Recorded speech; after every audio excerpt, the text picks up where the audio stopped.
All right, guys. So sorry about that. Sort of a late start. We're gonna get started now. People are still rolling in. For those of you who are still kind of arriving, we're just getting started now. This is going to be recorded, so don't worry if you miss the first few minutes or if you have to jump off towards the end of the call. It is a fairly lengthy training, so I understand if you can't make it all, but it's going to be really, really high quality and a lot of really good information. We've got some really special guests on the line as well, who are going to be sharing a lot of really good information about how you can really maximize this and leverage it for good results. So first and foremost, it's been a little while since I've seen a lot of your faces, so it's good to see you, and I appreciate your condolences. It's definitely not the best timing in the world, but we'll take it from there. So thank you for your kind thoughts, and it's nice to see a lot of you here. So I hope you're all doing well. Now, one thing that I really want to tell you right off of the bat is just that this is going to be a very interactive webinar. I definitely want you to ask questions if you have them. If you need any further guidance or clarification, please just let me know, and I'm happy to answer that. So with that said, I just want to confirm, can everyone see my screen okay, and can everyone hear me all right? All right, fantastic. We're getting some yeses in here. Perfect. Okay. All right, so let's go ahead and get started. I've got this recording on GoToWebinar as well as ScreenFlow, so I'm hoping that the double production will make sure that we've got a really good recording towards the end. So again, I just want to kind of start about why I'm doing this training and what prompted me to do it. And as I said in the emails, I was running on my treadmill, I guess over the weekend on Saturday or Sunday, and it really kind of occurred to me just some of the things that I've been working on over the last few months. Many of you know that I've kind of become a little disillusioned with a lot of the internet marketing training out there, and a lot of the methods that are being taught. I find that they're very recycled and repetitive and overhyped. And so that's one of the reasons why I didn't want to charge anything for this training until after you saw it, so that you could determine whether you got value out of that. And I think that that's, I guess, as fair as I can imagine doing that, so that you know that we're being completely transparent with this training process, and I want you to understand that just kind of the gravity of how important the things that I'm about to teach you are in this training. I think you're going to find them really, really helpful, and I know that I found them helpful. I've used this to make just over 35,000 in sales in under a month. Kind of starting from scratch, and that was before I had even created the product. And more importantly, there's literally hundreds of other examples of people who have made tens of thousands of dollars in sales in under a month using these strategies. And again, it's just, I think that this really is the best way to go about a product creation from now on, but also verifying your product, as well as using it as really a way to leverage your product. So even if you already have a product or a niche or what have you, this is still a really good method to now leverage in order to get really good credibility, and really good kind of authority in your niche. So there's a lot of reasons why this is really beneficial.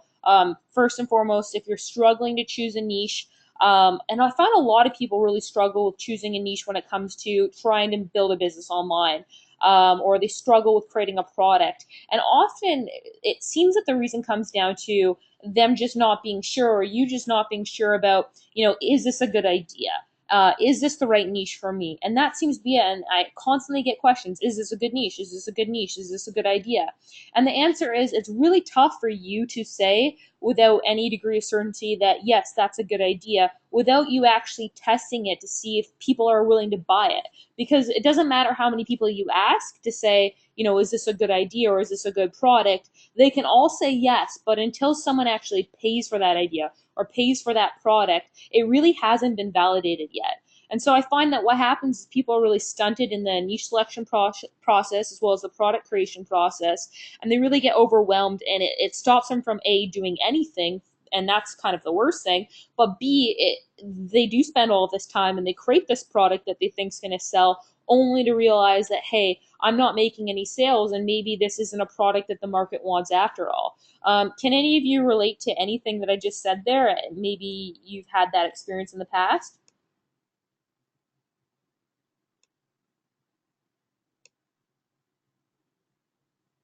Yeah, so we're getting a lot of yeses too many times. Yeah. And I think that this is, again, this is a common thing. I mean, it happens, I think, to even the top internet marketers out there, because the reality is it doesn't matter how good you think your gut instinct is or how good you think your product is, until people pay for it, you really don't know. And so this is a process that I developed that really I think is the leanest way to go about launching a product and making sure that it has product market fit, which is so important. And more importantly, I think it will actually result in a much better sales cycle overall. Like I said, even if you already have a product, this is a great process for you to go through, because I think it's going to result in you having much more authority in your niche because of some of the strategies that I'm going to share with you. So that's really big. And like I said, just kind of the second last point is create a product but not hitting sales goals. So I know some of you, probably fewer of you on the call, but some of you do have a product and maybe you are making sales, but it's inconsistent. So again, some of the strategies that we're going to share with you are going to be really helpful for you actually tweaking your product, getting an even better product market fit, but also dominating that niche with more authority and more credibility with some of the press strategies and the media strategies and the JV strategies I'm going to share with you towards the end of the call with one of our guest speakers. So our guest speakers, we've got two of them. We've got one person who's actually successfully launched a campaign, made over $15,000 in sales in under 30 days, selling a product on pet safety. And then we've got another gentleman who's on the call who is a former ESPN anchor. He's been a journalist for 20 years, owned a PR agency. So he's really an expert on how to really pitch media. And media could be bloggers, it could be joint ventures, whatever it is, how to craft your story so that you kind of get featured and get this traffic. So we're going to address the traffic side of things too. So does that sound good to you guys? All right, awesome. Okay, so let's get into it then. So, as I mentioned, and well, I haven't been perfectly clear about this, but this is really how we're going to be doing this and how we're going to be making this transition is really by utilizing some of the crowdfunding platforms out there. Crowdfunding, for those of you who aren't sure what it is really the practice of funding a project or a venture by raising many small amounts of money from a large number of people on the internet. And it's really a new phenomenon that kind of became popular in the last 2 years, primarily in the last year. And I think a lot of people think they know the benefits of crowdfunding, but they're really missing the point, because in my mind, really the benefit of crowdfunding is really it's a way to prove that there's a market for your product, that a market for your product actually exists before you spend any time actually creating that product. You can launch a campaign on a crowdfunding platform with just an idea. If you already have your product created, that's fine too. But oftentimes, it takes a few different ideas that you need to test out before hitting the one that's actually going to translate into making you money. And so this is just a much faster way of testing to make sure that you have the right fit, the right product market fit before you actually spend that time to develop the product. In addition to that, it's also really good for acquiring maximum authority and credibility in the shortest period of time. I've used my crowdfunding campaign to get press, to raise funds for investors as a way to de-risk the project. There's a lot of other benefits out there to crowdfunding outside of the short-term income gain that a lot of people don't think about. And I want to talk about those too. And there really isn't anyone else talking about this. And so I think you're going to get a lot of value out of this training. Kickstarter and Indiegogo are the leading platforms online for crowdfunding. Personally, my preference is Indiegogo, and I'll get into why that is in just a little bit. You've probably heard of Kickstarter the most. Just raise your hand if you're gonna go if you've heard of Kickstarter or Indiegogo before. So we've got a lot of people that have. Okay, and so it is, and that's okay if you haven't. There's some people who haven't, but most people have heard of Kickstarter. It's probably the most popular crowdfunding campaign out there, but in my opinion, it's actually not the best crowdfunding platform out there. And so I'm going to share a little bit about why Indiegogo has several advantages that Kickstarter doesn't in just a little bit. Mark Tyler says Veronica Mars baby. Yeah, so they were able to raise, I think, $5 million in a matter of a few days in order to launch a new movie on there. Okay, so let's talk about some of the benefits to crowdfunding. First and foremost, like I said, it really is a great place to rapidly test your ideas and confirm whether there's an audience that's going to buy before you actually do the work. I think that that's a really, really beautiful thing, is being able to pre-sell your product before it's actually complete, and again, confirm that there is an audience. Not to mention, how much more motivating is it for you to create a product after you already have sales from it and after you already know that it's going to work? I bet that you're probably a lot more likely to follow through and finish on that product creation if you've already been paid. The second thing is you can also get in front of a built-in audience of buyers, and I'll actually take you to the homepage right now. Just bear with me here.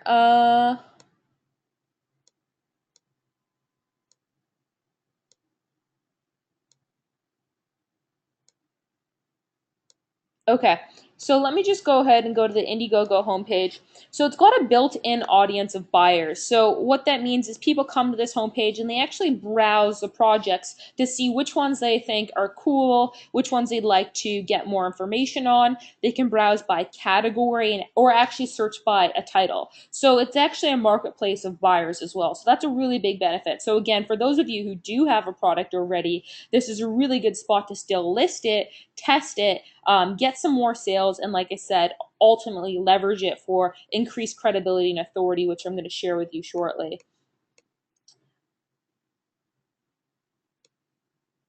Okay, so and I see some questions coming in, and I'm going to answer those in just a few minutes. I'm going to get through just maybe one or two more slides, and then I'll take some questions.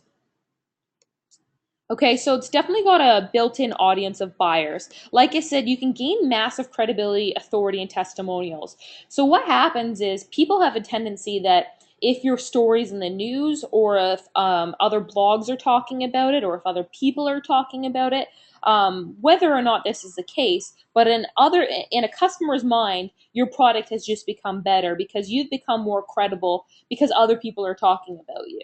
So if you already have a product right now, but you haven't ever been featured on the news, you don't have other blogs talking about you don't have other joint ventures talking about you, using a crowdfunding campaign in order to make those connections is really beneficial and can actually help position you as a much better authority in that niche. And it will actually help you get more traffic in the long run, as well as some really good joint venture partners. So we're going to talk about how to do that. And we've got James, who's going to be doing some training on that too.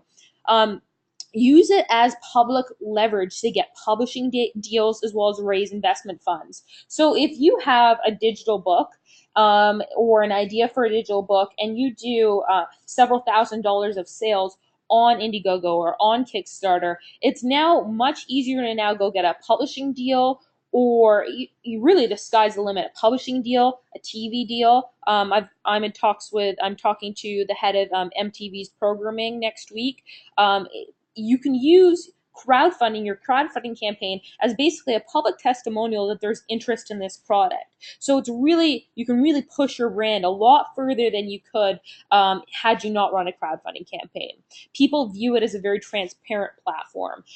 If you want to build a very large company, you can get investment funds, and in an investor's eye, it really de-risks the project for them because it shows that there's a demand for your product. Whether that product is an information marketing book, or you've got ideas of a completely different product, maybe technology or something along those lines. And then, of course, you can build your mailing list and really use this as a way to launch and develop your long-term business. So there's a lot of really great benefits that you just don't get in a traditional sort of launch of an internet marketing product. And there's a lot of waste that goes into a traditional sort of internet marketing product launch. Is this making sense to you guys? Again, I'm just going to prompt you for questions and yes or no answers sometimes, just to make sure that we're still on the same page. I really want to make sure that this is resonating with you guys and you guys are understanding the importance of these lessons. So if you could just enter yes or no, either one, it doesn't matter what the answer is. I just want to know so that I'm making sure that I'm making myself clear and you understand really the true benefits of this process. All right, so we're getting a lot of yeses so far. And if not, please just ask clarifying questions because that's what I'm here for. Again, this is a training webinar. I'm here to make sure that you understand just really how important and how cool this concept is. It's not the same old recycled crap that you're hearing all about. It is really a updated model that I think is a lot better because it actually saves you time in the long run and ends up with a better product and a better sort of sales and marketing funnel afterwards. All right, perfect. So let me go over a little bit of the agenda for today's call. So we're going to start with just identifying and verifying your niche and a product idea. So can I just get a show of hands here? If you have a product and a niche already chosen, then enter yes. And if you don't, just enter no. And again, I just want to get a understanding of who here is on the call and who I'm speaking to. So again, we're going to talk about how to identify and verify a niche and a product idea. So again, one of the beautiful things about crowdfunding is you don't have to have your product done. You don't even have to have your niche selected yet. You can have an idea of a few different ones and you might want to test them all out on crowdfunding to see which one really takes off. And then after that, once the money started coming in, then develop that into a product. So we're going to go over that process. So if you don't have a niche, if you don't have a product idea, we're going to talk about how you can get that. If you do have a niche, if you do have a product idea, if you already have a product, this is still really important because it's going to help you shape your product and provide sort of more specifics to it and still get you those long-term results. All right, perfect. So it's a really mixed bag here. Okay, perfect. So we've got, I'm just reading through some of the comments here. So we've got a little bit of both. So you're all gonna get different things from this training. Then I'm gonna go over the elements of a successful crowdfunding campaign. So we'll actually go to Indiegogo and we'll go to Kickstarter. I'll walk you through what makes a crowdfunding campaign successful and how to successfully pull off a launch for that. The different elements like the video and the sales page and that sort of thing. Then we're gonna bring on James, who is a veterinarian. He actually launched a campaign on pet safety. He did over 15,000 in sales in under 30 days. So he's on the call, and we're gonna get him on here in about half hour or so because he's got to leave around 7:30 Eastern Standard Time, I believe. So in a little bit, he's got to get off the call. So we're gonna bring him on a little earlier than we normally would, but it'll be good for you guys to kind of hear from him because I really want you to understand that it's not just me that's doing this. This is other people who maybe don't have as much marketing experience. There's just dozens of case studies of people launching products in all sorts of different markets. And so he'll be able to tell us a little bit about his experience of launching on Indiegogo. And also if he's got time, he'll take some questions as well. And then we've got James Swanwick, who will be talking to us all about how to pitch bloggers and press and how to angle our story in order to get that traffic and that additional sort of credibility and authority in order to get traffic to our crowdfunding campaign. So that's a little bit about the agenda. It'll probably take us until about let's see, we started at 6. I just moved to Los Angeles, so I'm on PST now. So it'll probably take us to about 9 p.m. Eastern Standard Time, maybe a little longer if there's questions. And like I said, I'm happy to take them. Okay? So let's start out by going to Indiegogo, and I just want to kind of walk you through some examples of crowdfunding campaigns. Okay, so you can see here that there's literally dozens and dozens and dozens of different types of campaigns that you can launch. And I want to be clear, you don't have to do an information marketing product. Now, I'm primarily going to be talking about that today because that's really kind of the model that I've taught over the last several years, and I know most of you understand that the most as well. But for the small number of you who maybe have a technology or some other type of business that you're thinking about, launching or testing, this is a really good testing ground to do it. Okay, so let's go ahead and go over to the writing section. I'll just show you some examples of campaigns. So we'll go to most funded, and you can see that there's just so many different types. So the rise of the sharing economy, let's see, cocktail. So this is one of the ones I talked about in my email. This guy wants to create a book on cocktails, and he's done he did $21,000 in sales in under 30 days. And you can see he's got a little video, and this is the general format of a lot of crowdfunding campaigns. You've got a short 1 to 3 minute video. You've got a goal of how much you want to raise. So he wanted to do $12,000 in sales, and he actually did $21,000 in sales. So he actually surpassed his goal, which is fantastic. He's got kind of like a mini sales page, which is usually just kind of a translation of the video and some rewards. And we'll talk about, what all of these different components are shortly after, when we get to that point. Let's see a few others here. So 6 steps to freedom. Let's see, how on earth a book for the new economy. Kicking corporate booty, a manual for the people. There's a lot of really like interesting things on here that I would never think would have an audience, and then they turn out to have an audience, which is really cool. That's the cool thing is, half these ideas, if they came to me and they said, oh, is this going to sell? I'd probably tell them, no, I don't think so. But they found an audience on the internet, but they got that confirmed before they actually went and created the product. So here's another one. There's weight hacking. So weight hacking for geeks, which is so cool. This person wanted to raise do $11,000 in sales and ended up doing 17,000. So you can see there's all sorts of different projects on here. There's technology projects. So you can see this one's done almost $1 million in 15 days, which is crazy. And it's on watch smartphones. This one's done 58,000 for charging your phone. So there's all sorts of different things on here, just to give you an idea. So I wanted to give you an idea of this, and we'll come back to that in a sec. So as of right now, what I'd suggest you guys do, why don't you start throwing out some suggestions for niches, and especially for those of you who have products already, why don't you just take a minute to just tell me 3 sentences about yourself, why you chose that niche, and what your product is, because I want to, like I said, try to keep this as interactive as possible and really get an understanding for who's on the call, as well as walk you through some live examples. So if you want to start throwing out some niche suggestions, we're going to actually kind of walk through the process of kind of choosing a niche, establishing our unique selling proposition, and kind of crafting our idea. So let's see here. Okay, so Nicole says, how about a niche on curly hair care? Hypnosis, weight loss in a specific niche. Recipe info book on armadillo eggs. That's interesting. Stop smoking, adoption, best barbecue appetizers in the world. That sounds delicious right now. Okay, Lincoln is a dietitian that likes to live like a rock star, but stay as healthy as possible in the process. That sounds awesome. I would buy that book. I love that. Likes to live like a rock star and stay as healthy as possible. That sounds cool. I bet you that would actually do really well, especially with that angle. And so we'll use this example in just a second about a unique selling proposition, because what Lincoln's done here is he didn't just say, I'm a dietitian and I want to write a book about being healthy. He really kind of niched it down. And so that's really awesome. So let's come back to that in a second. Got all sorts of different ones. So test prep. I've been a GMAT business school instructor for 5 years and want to go digital. That's awesome. So a lot of these ideas are really good. So self-help. So again, some of them are very broad. So I think from seeing some of your niche suggestions, I'm really going to be able to take these and whittle them down and help you craft a unique selling proposition here. Let's see here.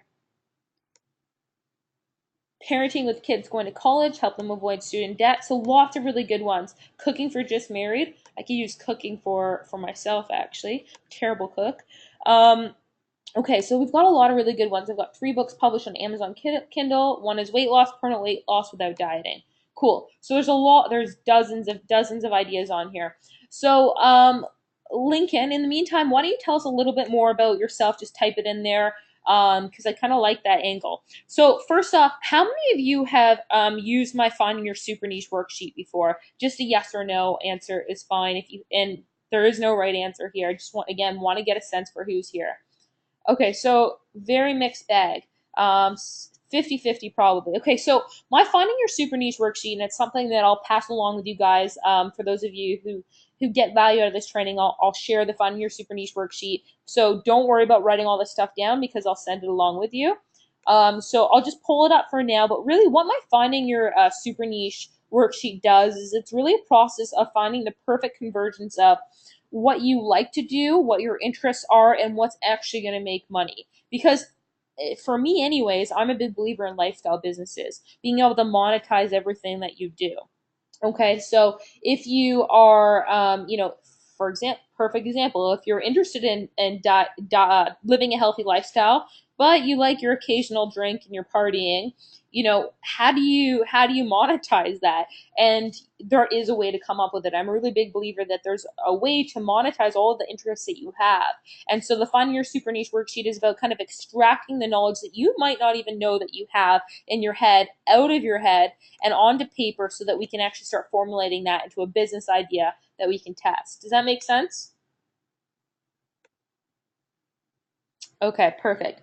Okay, so again, and I'm going to pass this along to you guys after as soon as the recording's ready. I'll send out the link to the recording, and then of course I'll send a link to the Find Your Super Niche worksheet as well, so you can start going through this template.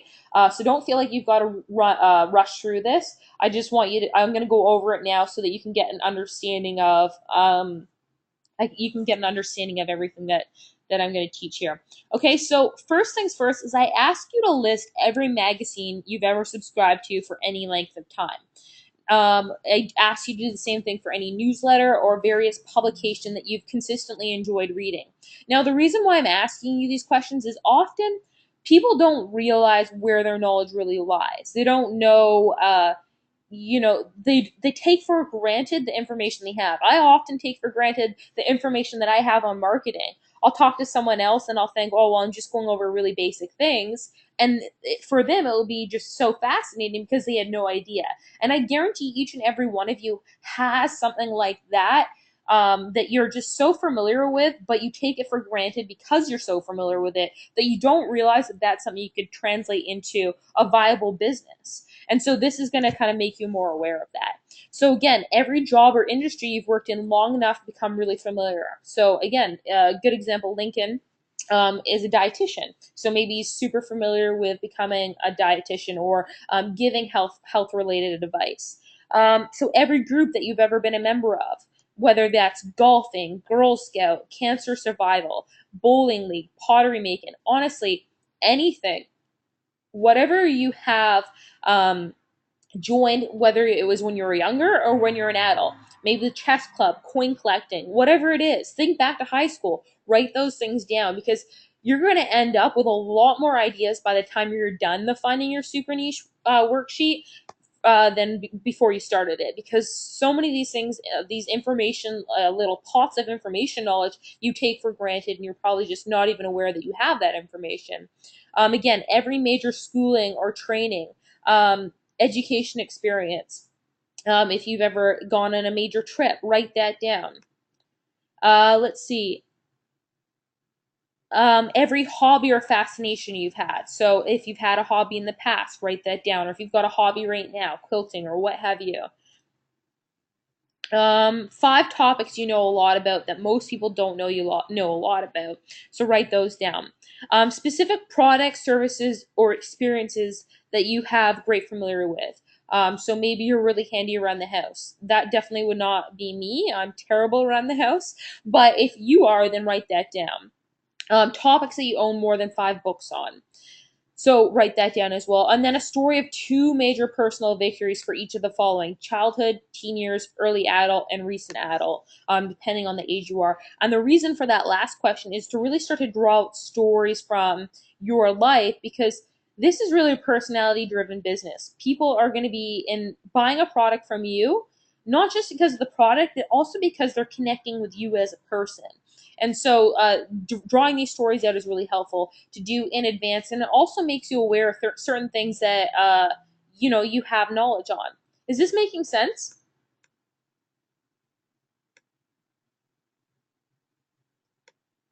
All right, perfect. Great. Okay, so that's a really good first step, and then as we kind of go on, I get you to take it to the next step. So after that, you're going to have a list of dozens of different things, interests that you have, and that sort of thing. Okay, the next step is you want to start refining it. So not everything that you have an interest in is going to make you money. And so that's really important. You really want to now start to validate your idea. Now, yes, launching on a crowdfunding platform is a way where we are going to validate that this has got a product market fit, that there's buyers here. This is a really quick way for you to actually start making money, and more importantly, building a long-term business. But even before we do that, let's just do some initial markets research, and we want to kind of go through this process. So, and some of you have probably heard me ask this before, next step is going through, and for each one of those interests and hobbies that you have from the list of 10 questions earlier, you want to ask yourself these 9 questions. And then it's basically a whittling down process. You want to see what's left by the end of this. So is there a dummies book? Dummies is a multi-million-dollar business. They spend hundreds of thousands of dollars doing market research before they release a book. If they're going to release a book, you can bet that there is a good audience there. So if there is a dummies book on your particular topic, it's a good indication that, hey, this is a good market that I can consider going in. Now, just because there's not a dummies book, that doesn't necessarily mean it's not a good topic. It's just kind of good recon for you to do. Are there Google ads on the topic? So if you go to Google and you search weight loss, are ads going to come up? Probably. If you go to Google and you search dietitian, or if you search healthy living, are ads going to come up? Probably. And you could use 1,000 different examples. How to train your horse. There's probably Google ads on that. Now, why am I asking that? The reason is, again, this is a nice way to verify your market. If other people are willing to spend money on the searching or the Google search results to actually advertise to get traffic to their website, then again, it's a good sign, a good healthy hint that, hey, this could be a profitable market. Now, again, if there's not Google ads, it doesn't necessarily mean that it's not a profitable market. It's just a good indication that it is. And so on. We go through the list. Are there ClickBank products or Amazon books on the topic? Are any of these books on the bestseller list? Okay, so you're just looking to see, is there a little bit of competition? Because guys, competition's not a bad thing. It really what that means is that there's a market and there's money to be made in that market. Okay, once we determine that, then we can start creating your unique selling angle to start differentiating yourself from the competition. But competition's a good thing. Then the next step is standing out from that competition, and this is really what a lot of that training is going to be teaching you. After that, I say, visit facebookads.com and see if there's an audience of at least 50,000 people. Now, again, why do I say that? And that's just, again, to verify, are there people here? Are the people that are interested in this topic that I have? So you're just basically using these 9 questions as a way to kind of do a little bit of recon to figure out, hey, are there people here that might be interested in buying this product? So you can kind of think of this as like a testing process number 1, and then testing process number 2 is when you launch it on the crowdfunding platform and you actually start to get money in from that testing. So the beautiful thing about launching on the crowdfunding platform is, yes, you're testing your idea, but it's also an opportunity to start making money, start making sales. We're going to bring James on shortly in maybe 10, 15 minutes or so and get his background of how he launched his campaign and did $15,000 in sales in the pet safety niche. And again, that's a niche that I probably wouldn't have strongly recommended going into, but that's something that he's got background in and that he has an understanding for, and so he made it work. And so we'll hear about that process. Just a few, I'll go through a few more of these. If you run a search on the topic on Facebook fan pages or on forums, does the audience seem passionate? So are there tons of questions, tons of people posting comments, tons of people posting links? Again, this is just a nice sign that there's a lot of people who are really interested in this topic. Are there forums on the topic? If you go to Google and you search whatever your niche keyword idea is, and then the word forum, are there forums there? Are people asking about it? Same thing, are forums filled with the passionate people? And how I determine that is lots of people asking questions, lots of people providing resources. That's really important. Okay. And then what is the lifetime value of this customer? This is another really big mistake that I see people make is they'll launch a one-off product. So the hardest thing in marketing, the hardest thing about building a business is acquiring your customer the first time. Okay. So what I mean by that is generally it's hard work to get someone to trust you the first time. If you deliver a good experience, if you get them to enjoy the product and get value out of that product, then then getting them to invest in a second product is a lot easier because they got value out of the first one. Does that make sense? So that's basically a long way of saying that it doesn't make sense to release one product in a very, very narrow niche and you can't release another product. So let's talk about eating healthy like a rock star. So he'll be able to release a book on maybe cooking like a rock star, partying like a rock star, but doing it healthy. So healthy cocktails. There's a lot of different products that he could promote to that mailing list. Exercise like a rock star. He could create a whole brand around that. Okay, because there's a lot of other products that you can think about that might fit for that market. And so even though I wouldn't encourage you to start by creating 10 different products, you got to start with one idea and one product and one crowdfunding campaign. But it's a good idea to at least brainstorm and ask yourself, is there, where can I go from here? Because yes, the short term goal is that you make $10,000 in the next 30 days on crowdfunding platform through your sales. But the long term goal is to build a real viable business that you can be doing $10,000 or $20,000 or $30,000 of sales every single month. Because as I said, it's not good enough to make $10,000 once. It's nice, but you can't quit your job doing that. And so this is really a training about how do you build a long-term business, and really investing the extra time to find the right business in the first place is going to pay off in the long run because it's going to give you so many more advantages. Okay, so a few people who are arriving late, I just want to clarify this is being recorded and I will send a follow-up email with this document as well. Okay, so guys, is this making sense? Just a yes or no? Are you enjoying this so far?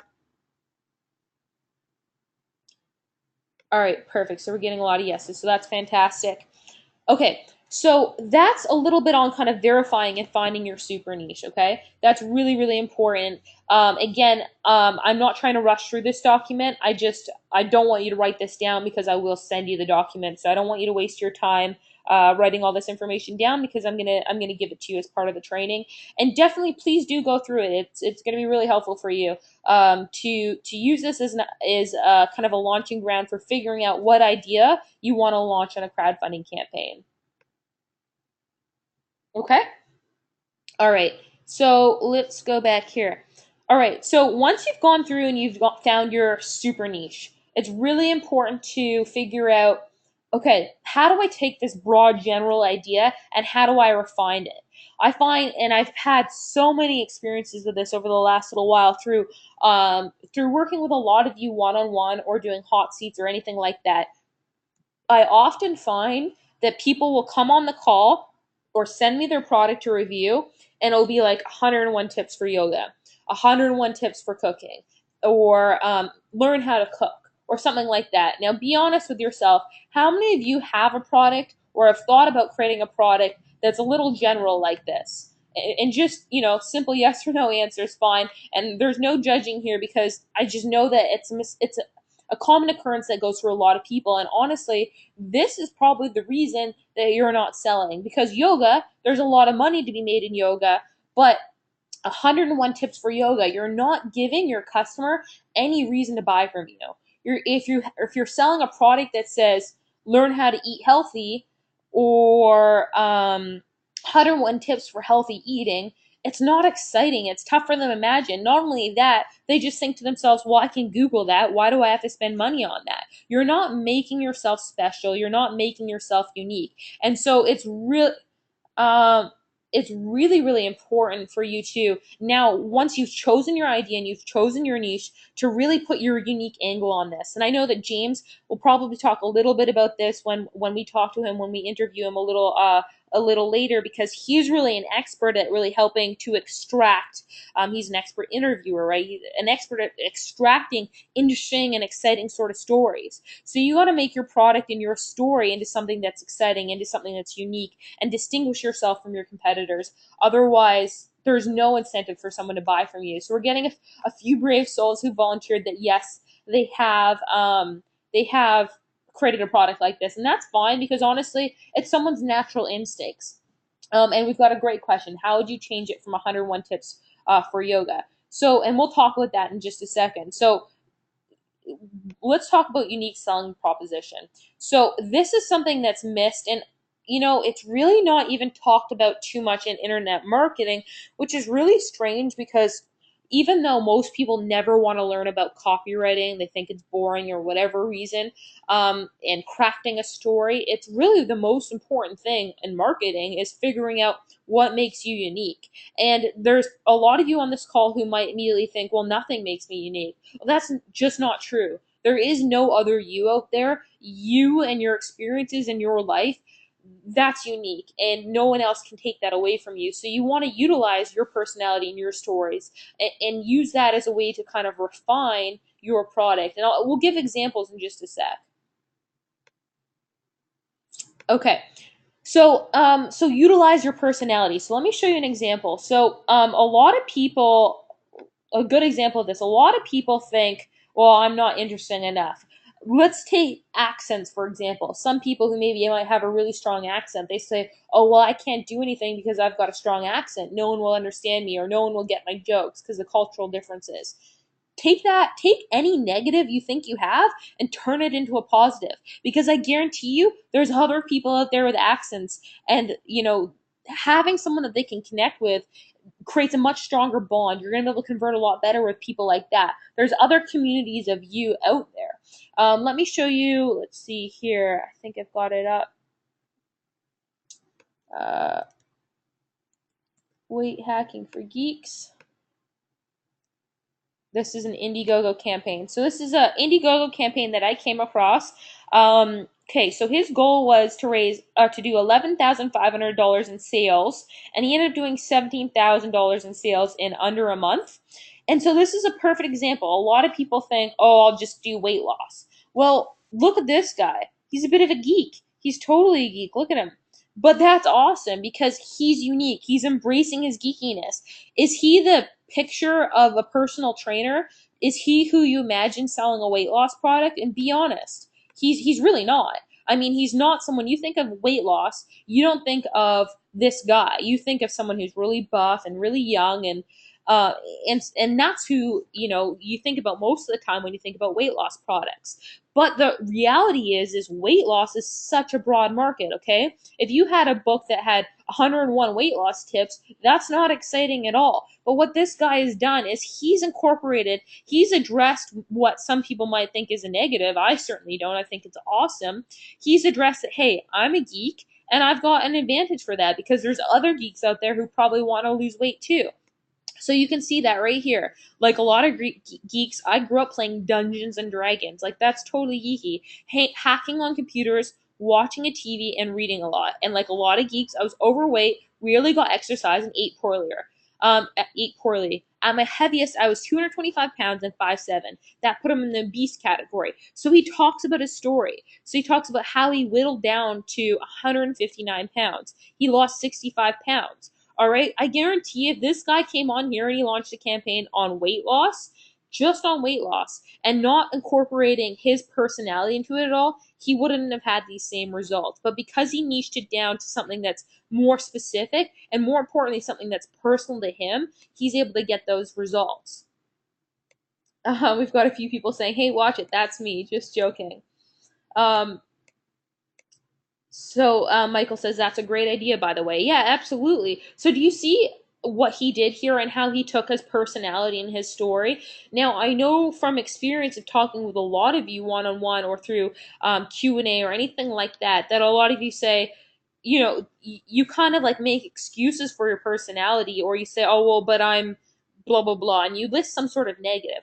I guarantee any negative that you think you have, turn it into a positive. That's a beautiful thing because that's something that maybe you're self-conscious about, and if you're self-conscious about that, there's other people out there who have that same what you believe is a negative that they're self-conscious about, and that would resonate really well with them. So develop yourself into a personality and be proud about that. And that's really one of the most powerful and one of the most exciting things about this type of business and the state of just marketing in general and the internet of where we're at today is you can really embrace your skill set and the knowledge that you have and the person that you are, and turn that into a product. Even if you think you're super boring, So even if you think you're super boring, make that your thing. Like, be honest about it. And it can be like your dry sense of humor. The really boring person who is actually, let's see an example of another niche. The boring let's see, I'm going through some niches here. Real estate agent. There's a lot of different things that you can do with your personality. So, an exercise that I like to do is kind of list out all the things that you like about yourself and all the things that you don't like about yourself, personality wise, and think about how you can incorporate that, or think about how you can refine that into your niche. Do you resonate? Are you really overweight, or have you lost weight? Are you a geek? Are you really cool? What are the different personality traits that you have? Are you hilarious? Write these things down, because there's probably a sub niche of yoga or whatever niche that you thought you wanted to go into that you can start using and whittling away as your unique selling proposition. So, like I said, narrow your target audience. In marketing, a lot of people make the mistake. They think that they're trying to appeal to everyone. So someone might release 101 tips for yoga, and the reason why they do that and they don't whittle it down is they want to get the entire audience. They want to communicate to the males, the females, the old people, the young people, the middle-aged people, the moms, the dads. That's not a good strategy, because when you're very broad with your marketing message, you don't get results. People don't resonate that and connect with that, okay? It's like the geek guy. If he sold a product on weight loss and he had a picture of himself, he's not going to resonate to everyone, because a large audience is going to look at him and say, why would I want to learn weight loss from him? Okay, he looks like a geek. But to the geeks, they're going to resonate with that because they can understand his story. They are also playing Dungeons and Dragons, and they are also overweight, and they want to achieve the same results as him. So in marketing, it's as much about convincing people not to like you as it is to convincing people to like you, okay? You want to really specifically define your audience and connect just with them. And if you piss other people off, or non-geeks off in this case, it doesn't matter, because they weren't your customers in your first place. Now, that's a really, really important concept. And does that make sense to you? Again, just a yes or no would be really awesome.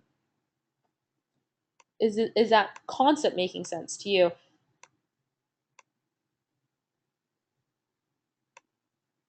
All right, so we're getting some yeses here, definitely. Okay. Oh, yes. So that's really important, and I can't emphasize that enough. So whether you have a product already or you have an idea for a product, go through this whittling process, narrow it down, make it more specific, figure out as much as who you're trying to talk to, also who are you not trying to talk to, because getting clear on that in advance is really going to help you craft your story. Okay. Um, so one of the other things I like to do is list the benefits of your product. So after you've gone through this whittling process, list the benefits of your product or your idea for your product, and then prioritize them. So you can start to think, okay, what are some of the reasons why someone would buy this? So if someone's gonna so let's take dieting for the dietitian, the rockstar dietitian. So healthy, let's think here. Discover how to, live a healthy life while still partying like a rock star. I don't know. I just kind of came up with that. But I mean, that's pretty awesome, because I would like to do that. I mean, I think a lot of people would like to do that. Now, that's not going to appeal to everyone. The people who don't drink and don't like to party are not going to like that product. They're probably going to think he's a bit of an asshole. But that doesn't matter, because you're trying to connect with the person who's going to buy your product, and that's going to create your affinity with that market so much stronger, okay? So one of the benefits of his product is teaching healthy lifestyle while still having fun without eliminating all of the things that you like. Okay? So solve a pain point. So pizza delivery in 30 minutes or free. So one of the problems in the pizza industry was about getting your pizza while it was hot. So making some sort of guarantee like that is really crucial. So you want to kind of sum up your unique selling proposition in a sentence or in a slogan, so that you can really get crystal clear on what it is that you're trying to do there. Does that make sense? So how to party like a rock star while still eating healthy by a registered dietitian, or something along those lines. Pain point is, for me anyways, I want to live a healthy life. I go to the gym frequently, but if you want to have a few drinks, that can really throw off your whole plan. So how do you accomplish that? what needs are going unfulfilled. So go to a forum, and this is something that's really helpful. So go to a dietitian forum or a healthy eating forum or a yoga forum or whatever niche you're in, and start searching on the different types of keywords that you're interested in. So start looking to see what are common complaints. Why are people bitching in forums? One awesome thing about forums is that people love to complain, all right? That's just what they do in forums. They like to gossip and they like to complain. But in those complaints are usually opportunities for you to capitalize and solve a problem. So if you go to a forum and you start doing a little bit of research, you can really kind of refine that down.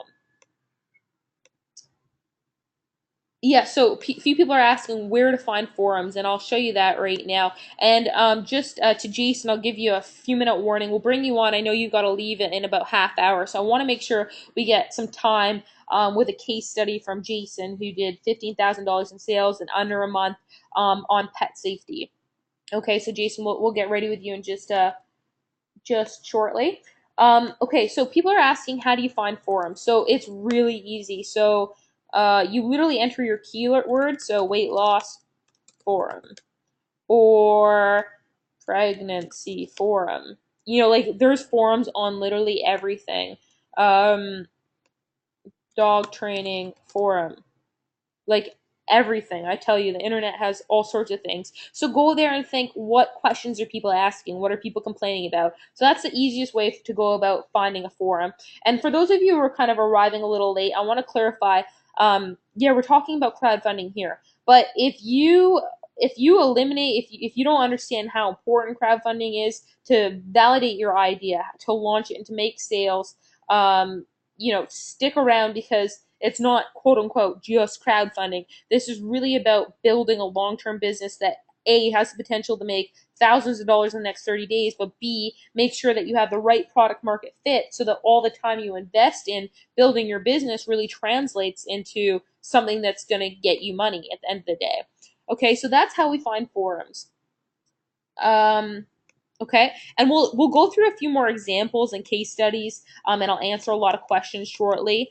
I just want to get James on the call in just a second to get his case study, and to get a show of hands, how many of you are interested in actually hearing from someone other than myself who's had success crowdfunding, and kind of hearing his story, and then maybe asking him a few questions. If you think that would be beneficial for you, then just enter yes or no.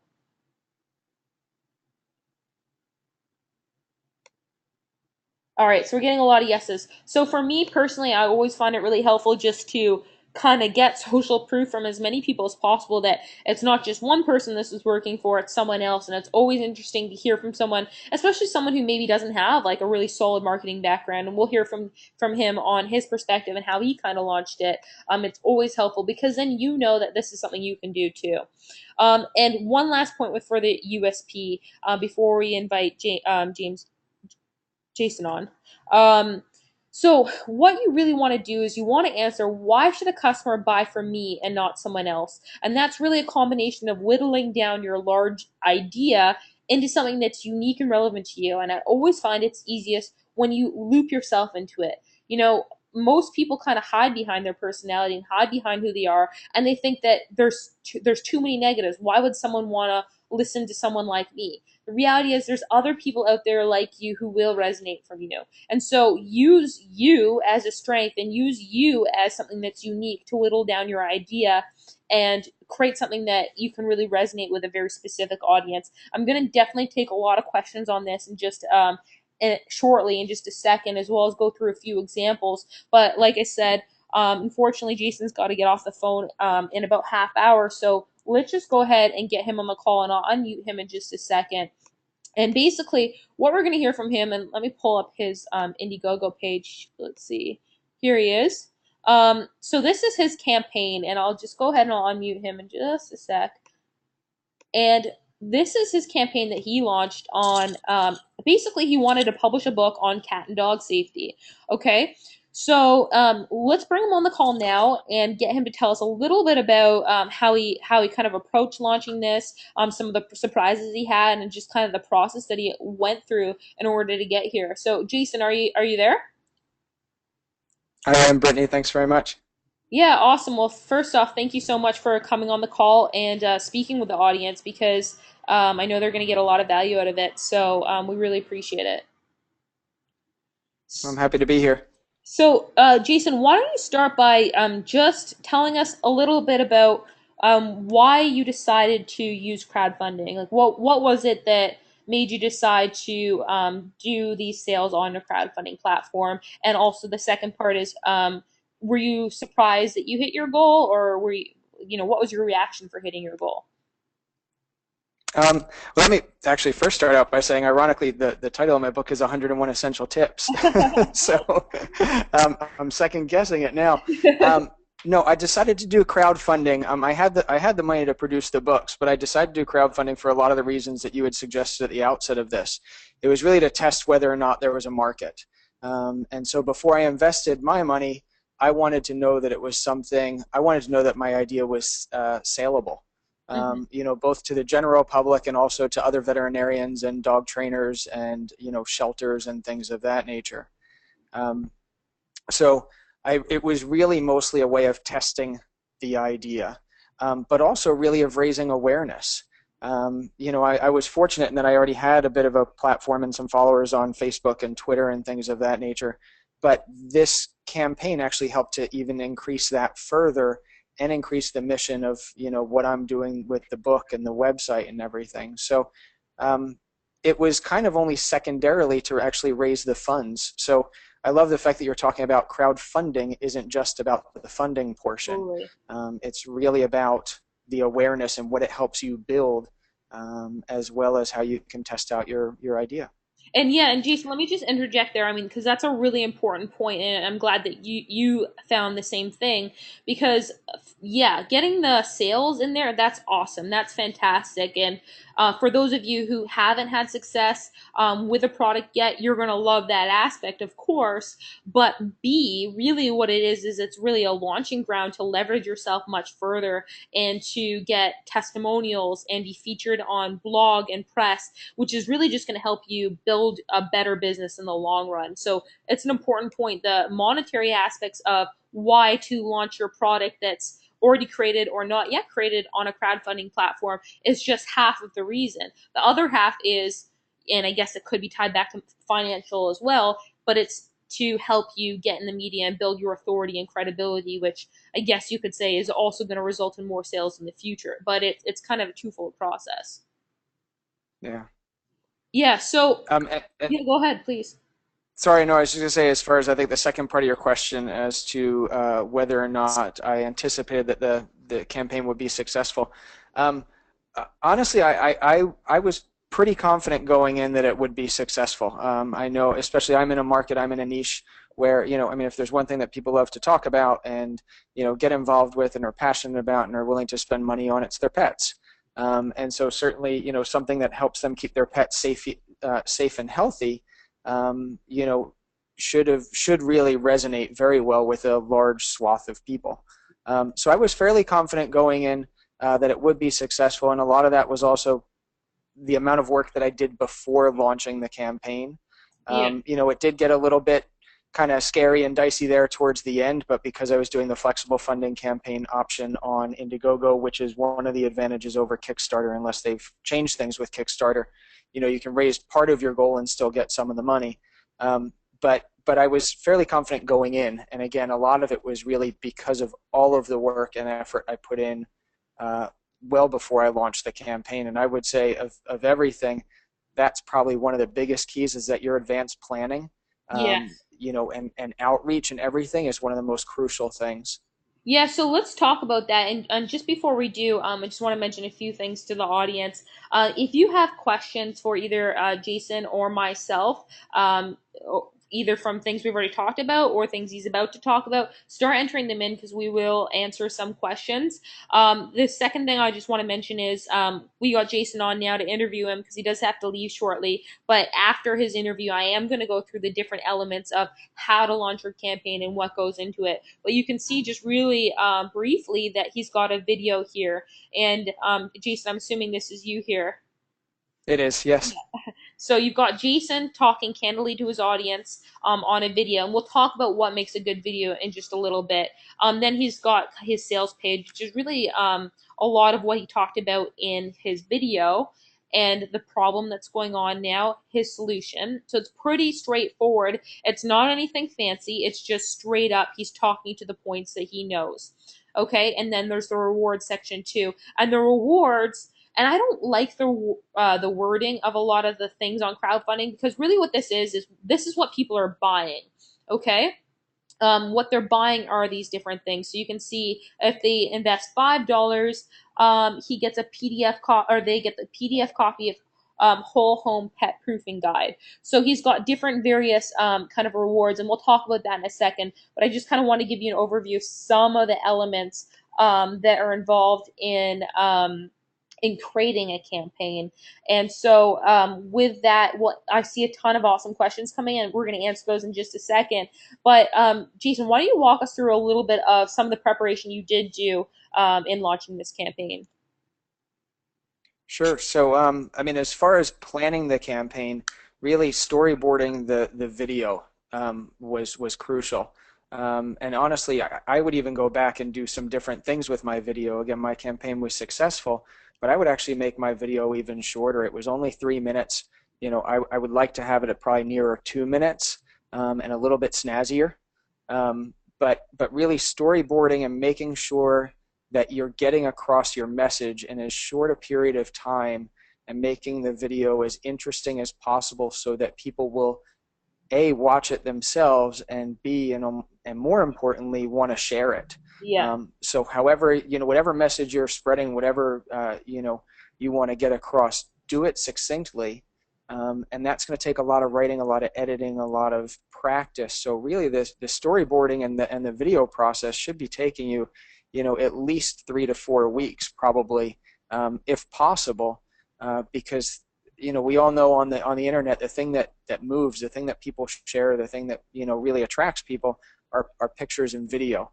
So all the stuff that you write below and all the stuff that I wrote below, while important, I think in a supportive role, really the crucial thing that people see is that video. So I would invest a ton of time in preparing that and producing it, and if possible, even if it costs you a couple $100 to pay some, a local video person to shoot it, edit it, optimize it, things of that nature, it can really be worth it in the long run. Depending, you fold that into what you're trying to raise on the crowdfunding campaign, those costs, and so that could be quite a huge help.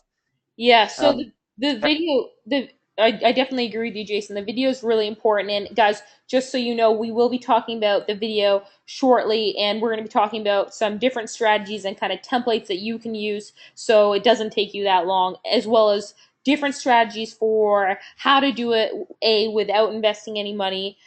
For those of you who don't have the funds to make the investment up front, but B, as Jason mentioned, that's a really good point. For those of you who do want to pay someone to film a video for you, and that is optional, that's funds that you can raise through the crowdfunding platform too. So those are both really good points. And again, I want to clarify, we'll go over video creation after this interview, but I totally agree with you. The video is very important. And to Jason's point about the length of the video is important. And really, I'd say the sweet spot is between 1 and 3 minutes, and maybe closer to 2 minutes. Is good as well, and I would agree about that length. yeah, and And then as far as the rest of, oh, sorry. no, go ahead. I was just going to say, as far as the rest of the planning, I think one is kind of figure out the duration that your campaign is going to run for, and then create a calendar, as far as, what you're going to post, when you're going to release. They say that, kind of your biggest flurry of activity, and as far as donations and shares, is kind of like the first roughly, if you do a month-long 28-day campaign, it's the first week and the last week, with this kind Yeah. of 2-week doldrum in the middle. Be prepared for that. Know it's coming, know that it's normal, but be prepared for it. So at the beginning of maybe the second week, roll out like some amazing deal, package deal, limited numbers, and really kind of get it out there to try and drum up whatever activity you can. So be prepared for that. Be prepared for things that you'll share on, say if you're doing Facebook and Twitter spread the word. But also really, especially in that first couple few days, that's really kind of crucial, especially with Indiegogo. They've got this thing called the go-go factor, which I believe they Yeah. still have. And the more you can get people talking about your campaign, contributing, sharing, the more updates you're doing, on there, because you can do updates to your backers. The more activity there is on there, the higher your go-go factor is, and then the greater the likelihood that Indiegogo themselves will feature you on their homepage and in their own social media. So you could Yeah. potentially get Indiegogo tweeting about your campaign or Facebooking, or maybe you get it picked up by HuffPost or something like that. Yeah. So really, and a lot of that comes from the preparation again you do beforehand. So getting the word out to your friends and family, and whatever mailing list you have access to, reaching out to bloggers beforehand, which oftentimes takes a month in advance. Figure out the bloggers that are influencers in your niche, or related to your niche. Follow along with them on social media, follow along with their blogs, make comments, interact with them well in advance, so that when the time comes, you can say, hey, can you do me a favor? you know this is what I'm doing. Would you mind maybe spreading word about my campaign, either before, during, or during the campaign? And so that can go quite a long way Yeah. too. Yeah, and I agree with you about. So one of the points Jason just mentioned is oftentimes a lot of sales come in the first week and the last week of your campaign. And so how you launch your campaign is really important. And so again, I originally wanted to do this before we interviewed Jason, but we're going to do it after. So I'm going to go into the fourfold launch plan, and that's step one: engage family and friends. Step two, and this is optional because I recognize a lot of you on here don't have existing mailing lists. If you do, they're a great thing to tap into. They're a nice bonus, but you don't need them. Step three is engaging bloggers and potential joint ventures or media, and that's what James is going to be sharing all about, is how to build that relationship and how to contact them and do it in a timely fashion so that you're not wasting your time. So again, the whole process here is about lean development, about doing it in a way that you're not exerting energy that isn't going to get a return. And so James is going to talk about where to invest your time in contacting different press and that sort of thing. And remember, every person that purchases your product on a crowdfunding platform is a person that goes onto your mailing list, and every story that you get is a way that you can leverage that in the future. And then the fourth phase, and I'll be interested to hear, Jason, how you kind of handled this, is also engaging your existing contributors. So something like 60% of contribution or of people who contribute or people who buy from you are going to buy again on a crowdfunding platform. So letting them know that, hey, you can contribute again, or have you told your friends and family? And again, we'll go into this in a lot more detail just after we're done talking with Jason. But there is kind of what I call a fourfold plan, and I talk about the ratios of how much funding you want to get from each one of those kind of along the way, because Jason's point is a really valid one. You want to have a plan around that, and so I'm going to share how you do that in just a second. So Jason, did you engage with your existing contributors? So like, how did you communicate with them? Well, I think one of the best ways to communicate with them during the campaign is through the update section on, again, specifically on Indiegogo. You post an update which actually goes out to all your contributors, like that evening or the next morning or whatever, which helps to build that go-go factor. But it's also a great way, like you said, to keep them engaged. And you're right. I mean, reminding them that they can contribute again. And literally every dollar counts. So even if they're coming back on and contributing another dollar and sharing it, that's helping. Yeah. And asking them, because like you said, you've already connected with them on some level. You've connected with them. They've invested something in you, even if it's $1 or it's $1,000. You've connected with them. So if they see, especially if you're getting close at the end to hitting your goal, people want to be backing a winner. Yeah. So if you can sort of say, hey, look, we're getting super close, at the end, we're getting really close, really need your help, really want this to be successful. Even if you can just contribute another dollar, that would be great. Even if you can just do another share, that would be great. But Yeah. keeping them engaged, obviously, can be really quite helpful. That's a great point in terms of the importance of doing that. And first, okay, let's answer a few questions here. There's some really great questions coming in. So Janice has got a great question, and it's a question that maybe some of you have. And Janice asks, I'm concerned that if I put my idea out there, someone with money and a team will quickly steal my idea and launch before I'm able to. Can you address this? Yes. Yeah, so absolutely.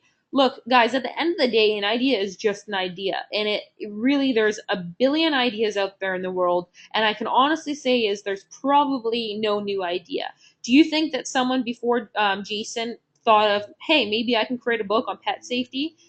Yes, definitely 100,000%. But the reality is, Jason's the one on here executing on that. And that's a fairly large market, so it's okay if there's other competition. So do not even spend a second worrying about if someone's going to steal our idea, because that's a waste of your time and a waste of your effort. Okay, at the end of the day, what you should be focused on is get your great idea, put it up there, and execute on it, because at least you're already out there. You're going to have the first mover advantage.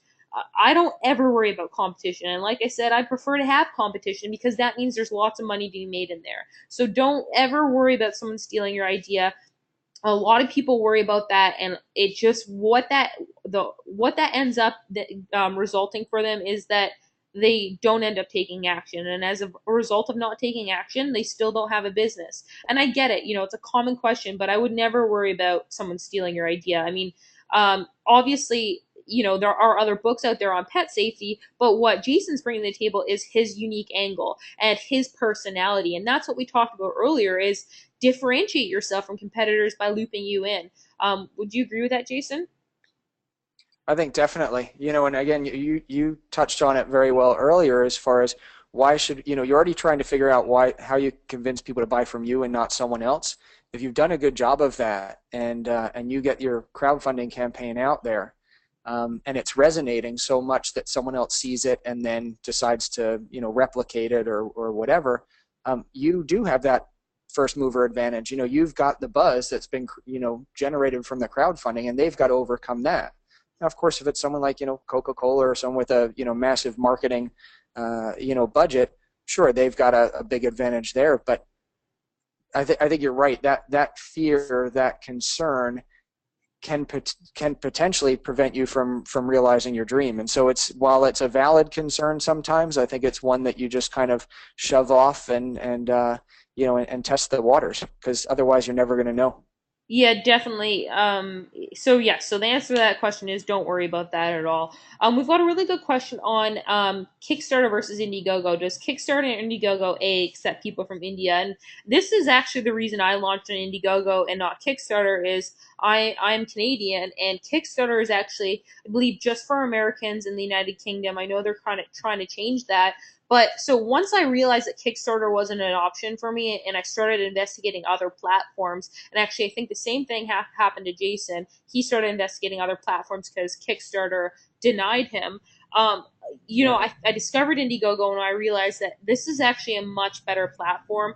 There's a lot more flexibility here. So with Kickstarter, it's an all or nothing game. So if you set a goal of $10,000 and you only make $9,000, 500, if you don't make that last $500, Kickstarter will refund everyone, and you will get 0 cents. You won't make anything. Okay, but with Indiegogo, as you can see that Jason selected here, he's got what's called flexible funding. And so what that means is even if he fell short of his goal, even if he only made $7,000, he would still get that. All right. So that's a huge advantage. The second advantage is you're able to really track your links, and we'll get into this stuff a little later, but the answer is Indiegogo also accepts people from all countries, so it doesn't deny people based on country, which Kickstarter does. So that's really important distinction. Now, Alan's got a really great question, and this is just a question. Someone saying, is this sort of an earlier add-on to Webinar Look and you launched at the beginning this year? I wonder, as I've been working on my own product and finally finished it. So, Alan, this is a good question, not because it has anything to do with Webinar Look in, because it doesn't, but it's a good add-on for anyone. So no matter where you are in the product creation process, whether you've created your product or not, or it's just an idea, if it's just an idea, well, great. This is a great way to test to see if people are going to buy your idea. If it's not just an idea, if you already have a product, it's a great way to get leverage and credibility. So if you already have your own product, you can still launch on a crowdfunding campaign and use it and you'll see why when we get to our next interview with James, who's going to talk about getting press and authority and that sort of thing. So that's a really good question. Let's see here.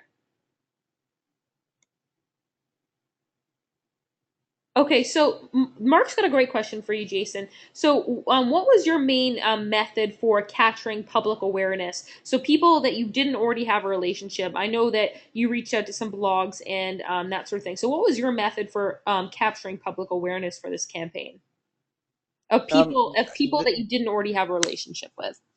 right. So the biggest one, or the biggest thing I thought to go after was, certainly the online, because it's an online funding platform, and that's important. So it was, there were bloggers that I didn't know prior to this. There were, for me in my niche, there were, online pet magazines, or big online pet blogs like Catster, Dogster, things of that nature I reached out to.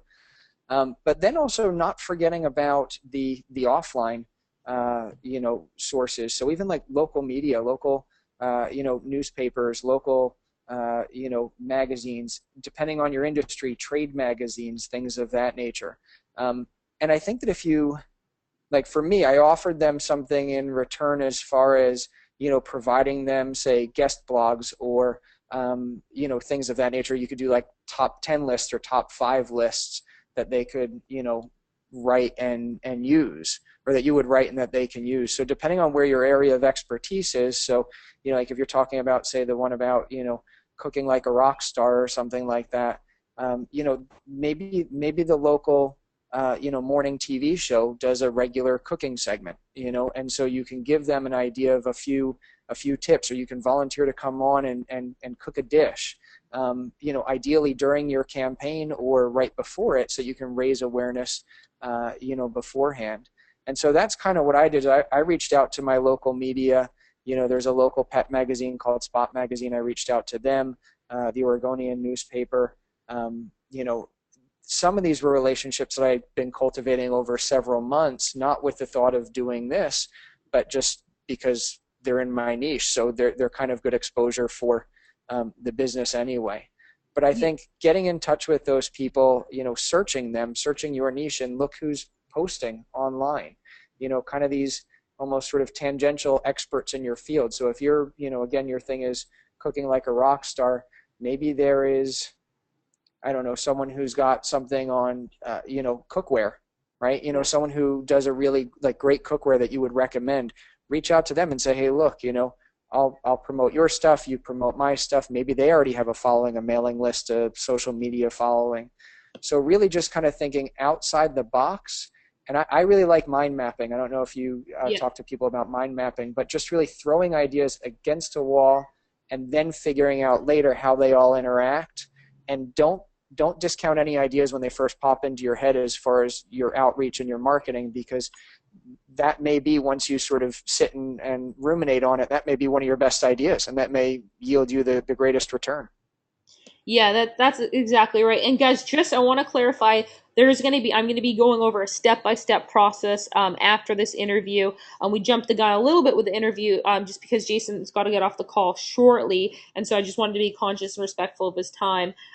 So I will be giving you a step-by-step process, but I really wanted to hear from Jason because he did an awesome job. He launched a product on pet safety and made $15,000 in sales in under a month, which was really cool. And actually, another Jason has a question, and he says, "Can you use this if your product is already launched?" And absolutely, the answer to that is yes. So again, it doesn't matter if it's just an idea. Hundreds of people launch on crowdfunding platforms with just an idea. Okay. But there's also hundreds of people who have launched who already have a product. So it's just different phases of the process, and we'll talk about all of those things after we're done our talk with Jason. So Jason, now I know you got to go in a few minutes. So, is there? Let me just think here. Is there any kind of last minute sort of advice or guidance that you would give people on actually launching their campaign? Yeah, I mean, I would say, I think the biggest is one that I mentioned earlier, as far as advanced planning is so crucial. You can't just spend a week or 2 weeks and then expect to have a successful campaign. I think the likelihood is negligible at best. But I think the other thing is, and I think it's like with all of marketing, so I'm sure you've covered that or will be covering it, but just recognizing that even when you like when you do your video, when you write your stuff, it ceases being about you. It's all about your customer, you know? So figuring out how to like what they want, what's their kind of what's going to make them buy, what's going to resonate with them.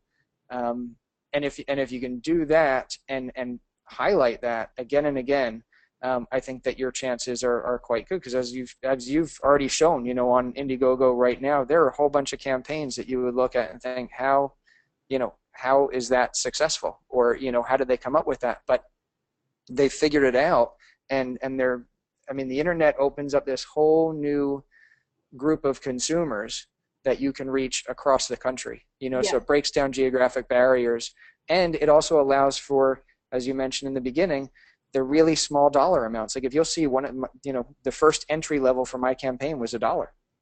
You know, Yeah. there are people that might be huge supporters but really can't do a lot financially. So give them the opportunity to kick in a buck or two or whatever, because then that gives them the opportunity to share it. And sometimes that social sharing is as important as that $1 or $2. Definitely. No, I absolutely agree. And guys, as a reminder, we're going to need to be going through a step-by-step process after we're off the call with Jason. And Jason, there's just one last question for you, and I think this might Yeah. be someone who is in maybe a relatable situation. Just wondering, if you have a vet clinic, did you did you tell your client base about them? So I don't have a vet clinic. At the time I was doing the campaign, I was actually doing relief work Okay. all around town. And so because it wasn't my clinic, they weren't my clients, I Right. really didn't tell clients about it. Now, I told a lot of my veterinarian friends and a lot of the technicians that I know well in advance, and I knew that they would be support. I mean, I knew that they were already supportive of what I was doing, As and I kind of figured that they would be very supportive of your this idea. friends and family. Yeah, Yeah, definitely. yeah. And I would say just real quick, Yeah, please sorry, go I was ahead. just going to say to the gentleman that asked earlier about whether you can do this once you have, like, if you already have a product.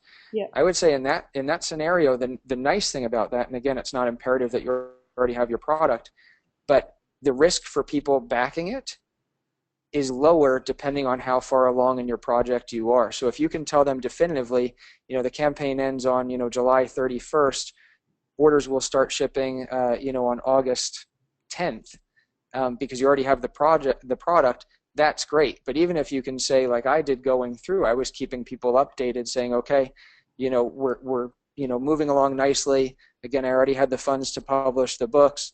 The dog book has already gone into production. Here are some samples of the rough illustrations from my illustrator, just so people can see that they're really not risking a lot. Because the one Yeah. thing with the flexible funding is they're taking more of a risk. If I only raised $7,000, I would still get part of that money minus, Indiegogo's cut and PayPal's cut.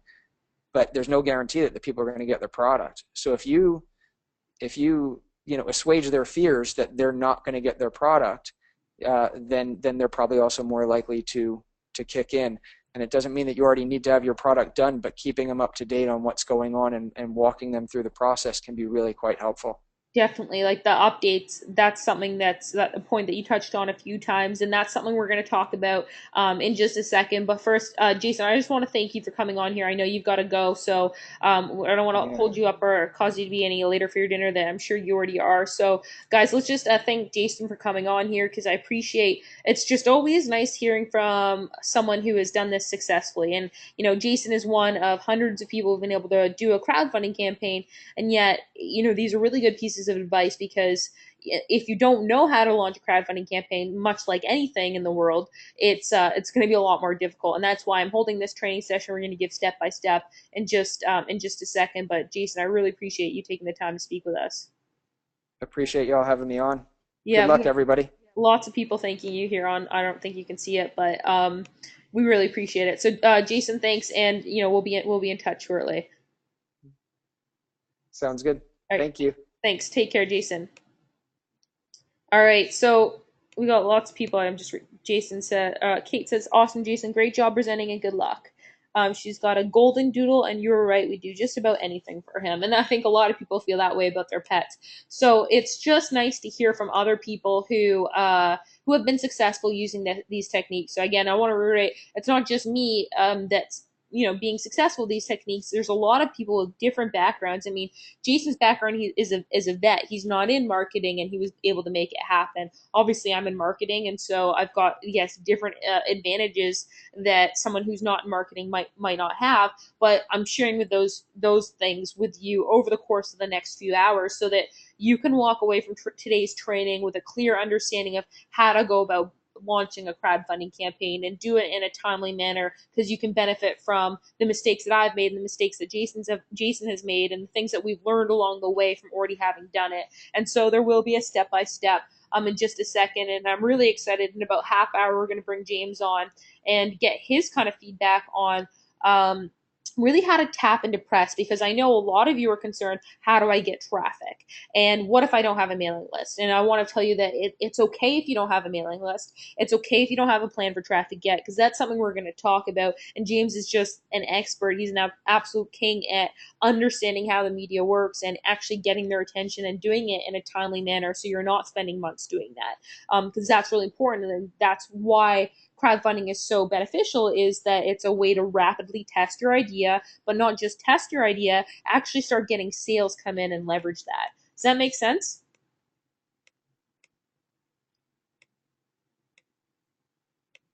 Okay, we're getting lots of yeses. Perfect. All right. So, guys, are you enjoying this so far, this training? Are you getting some value out of this and seeing why it could be helpful? Because we're just about to enter into the step by step of how to launch a crowdfunding campaign. All right. So, we're getting a lot of yeses, which is awesome. Good to hear. Okay. So, let's see here. Just going through here, see if questions. Again, guys, if you've got questions throughout this process, please definitely enter them in, because I'm happy to answer them. All right. So let's go back here. I just want to go back to this page here. So we've got the developing the USP. And guys, I will actually maybe send you guys a PDF of some of these slides, so that you can make sure you've got all these points. It's really important. I want you all to understand and have a clear idea of, really, A, if you don't have an idea for a product yet, how to get an idea and develop your USP. And B, if you do have a product, I really want you to understand how to launch it on crowdfunding, make several thousands of dollars, but more importantly, get that sort of credibility and authority, so that you can actually start making more sales in your business. So I really just want to make sure that we're all on the same page, and that everyone's benefiting from that, because that's, it's been a little while since I've done a training webinar, and I'm personally loving the interaction. That's one of the beautiful things about a live training webinar, is that we can ask questions, we can interact with each other. So we got a lot of really great responses here. Oh, so that's awesome, guys. I really appreciate your kind comments. I really do. It means a lot to me.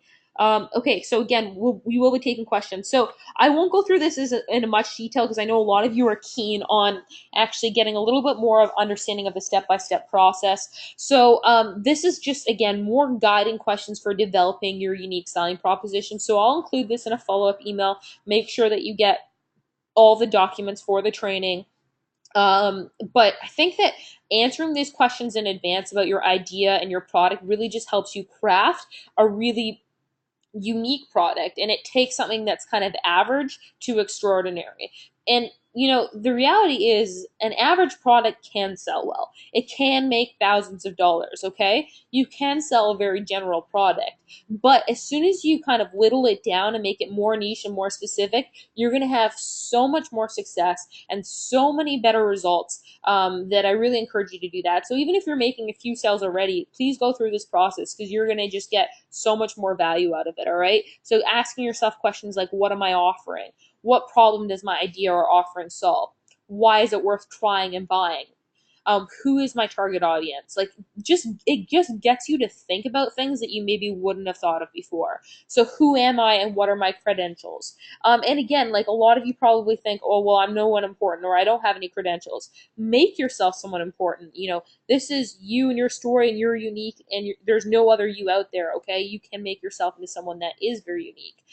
Who are my competitors, and how am I different from them? So just going through the exercise, if there are other yoga products out there, what are they, and what makes you different. That's a really good exercise because now you're starting to see a pattern of what you can do to make yourself different to stand out from your quote unquote competitors. Why would someone not buy this product? What is the purpose of my pitch? And when, where, and how do I want people to take action? So that's call to action, pretty straightforward there. Um, Okay, so let's get into the elements of a crowdfunding campaign. So there's a few important elements here. There's the video, the sales page, the rewards, and the traffic plan. So what I'm going to do is I'm just going to show you a 4-minute video, and that's going to be a video of my crowdfunding campaign. And it's tough. I'm torn between, and I'm going to split test this because I'm actually going to relaunch a new crowdfunding campaign, and my goal will be to make $10,000 in under 30 days, but my goal will actually be 7 days. So I'm going to split test the video. So there is an argument to be said that a shorter video captures attention better. However, on the other side, if you have a targeted message and you're speaking specifically to a niche audience, if they're interested, they will watch and it will make them a better customer. So guys, I'm going to show you this 4-minute video. Some of you have probably seen this, some of you haven't, and then we're going to dissect what worked and what didn't in this. Does that sound okay? All right, perfect.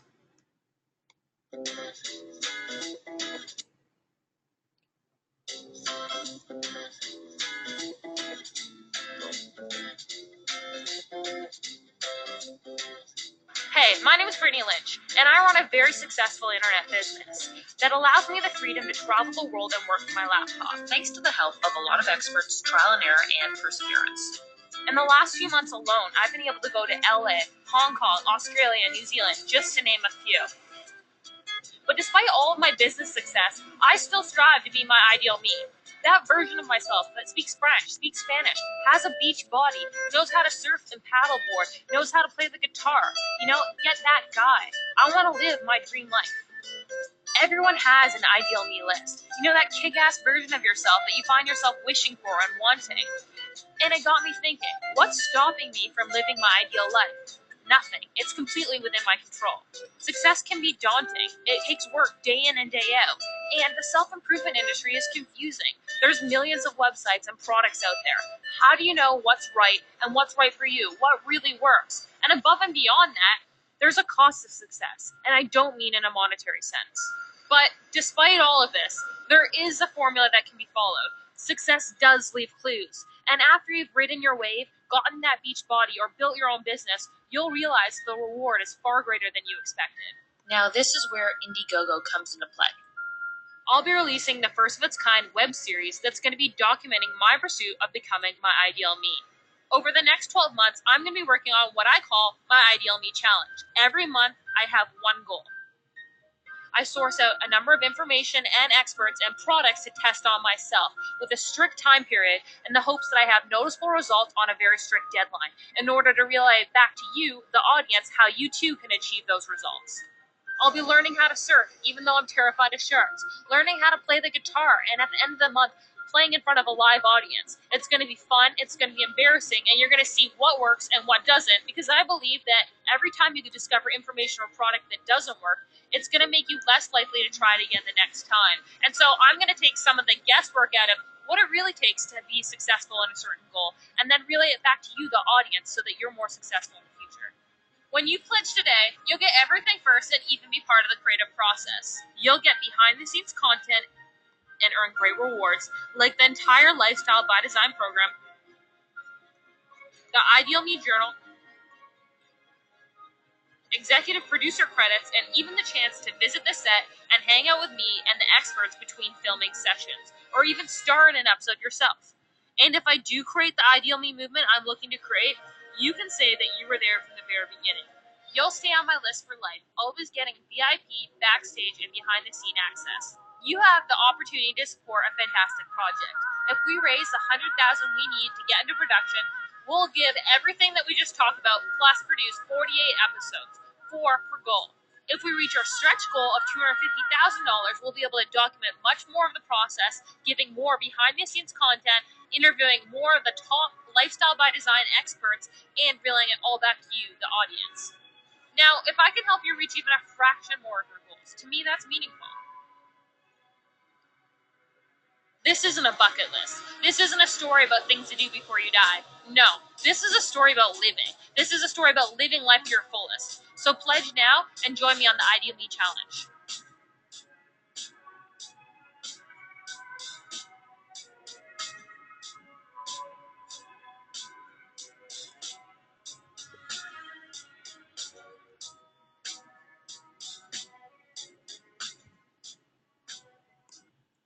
All right, so that's the video that I created for my crowdfunding campaign.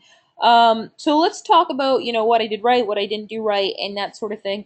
First off, that video I got a friend to shoot it for me and to edit it for me, so it really didn't cost me any money. Um, there's a lot of you probably have friends or family who could shoot a video for you and edit it for you, or you can reach out to the film school in your town or your college, or the film department in your town and college or high school, and get one of them to do it. Put a project up there and see if they'll do it for the portfolio or some sort of nominal fee. So that's one option. The second option is you can just make it very basic. There's many different types of crowdfunding videos, some that look more professional and some that are literally like a YouTube video of you just filming yourself. The most important element of a video is you just hearing your story and your connection, and being genuine. So you can probably tell in that video that I genuinely cared about this problem. I think that there is too much information out there. I think that it is a very uh, distrustful sort of market. I think there's a lot of bad products out there. There's a lot of great ones, but how do you know what works and what doesn't? And that's something that I'm really working hard to solve, so that other people have better experiences in improving themselves. And that's something I feel passionately about, and I think the audience can understand that. And so it's really about finding something that you can translate some sort of a passion or interest that you have, and talking about it, speaking from really from the heart. And so yes, you can have a slightly more professional video, or you can make a video that's more off the cuff. And so the campaign that I'm going to launch next, that's going to go from $0 to $10,000, I'm going to do it more off the cuff. I'm not going to spend any money producing it, and you'll see that that gets results as well. Um, Michael says, "I'm mad that you beat me to your awesome idea." Look, that's the beautiful thing, is a lot of people can do this. A lot of people can do something like that. I really do believe that you can live a life where you're monetizing your passions and the things that you get a lot of value out of. Okay, so let's so that's one thing. So first off, the video should really be 1 to 4 minutes long. And again, whether it's more professionally edited or you're literally just using your camera from your computer or your cell phone, it doesn't really make a massive difference. Yeah, it's nice to have a kind of a nicely edited video, but it's not a need to. You don't have to spend money on this if you don't want to. And that's kind of the point of crowdfunding, is I don't want you to spend any money that you don't need to spend. And so the most important part is really just getting your story and crafting that sort of story out. And that's what we talked about a little bit earlier. It was developing your USP, and we'll talk a little bit more about that when James comes on the call too.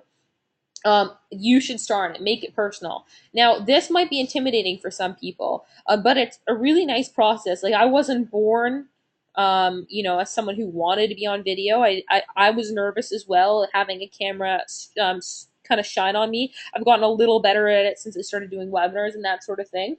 But, use your negatives as a positive. If you're really nervous, you can address that. But the most important thing is be genuine to yourself and genuine to your idea. If you're genuinely trying to solve a problem, speak to that. Give the viewer a sneak peek of your project. So if your product's not done yet, you can talk about the successes that product has. You can talk a little bit about the overview of what you intend to share, kind of like a bullet point or something along those lines. So I showed you the Ideal Me example. Tell your story and why you're doing it. Explain why you're using Indiegogo or Kickstarter. So why are you using it? I was using it because I wanted to connect with a larger audience. So obviously tell the audience about you or your partner, and include your rewards. And we'll talk about rewards in just a little bit, and what are good rewards and what are the relevance of rewards and why they're important. Again, I don't like the terminology. The reward is your product, okay? When someone invests on an Indiegogo campaign or Kickstarter campaign, what they're getting is they're buying your product. So they call it rewards. I just call it a sale. They're making an investment in your product. So you don't need to get too fancy. They're investing in your solution. That's why they're making a contribution. Okay. um, and then give a call to action. So you saw that I talked about my different rewards, and I told them, please contribute or please tell your friends I need your help. And so that's really important. And I don't want you to overthink the video. The most important thing you can take away from this is being genuine. And you can go through my Ideal Me video, and you can really kind of break it down, and you can literally take that exact script and use it for your niche and sub out self improvement for pet safety or whatever it is. Okay. It's got all the right elements. Um, so like I said, we've already talked about professional versus doing it yourself. If you have the funds for professional, fine, you can do that. But it's kind of like when people ask me, should I get an ebook cover professionally designed? And my answer to that is, do that after you've made the sales. All right. So I would encourage you to not spend any money on your video. I don't think it makes a massive difference as long as the audio is clear and they're looking at you and they're connecting with you as an audience.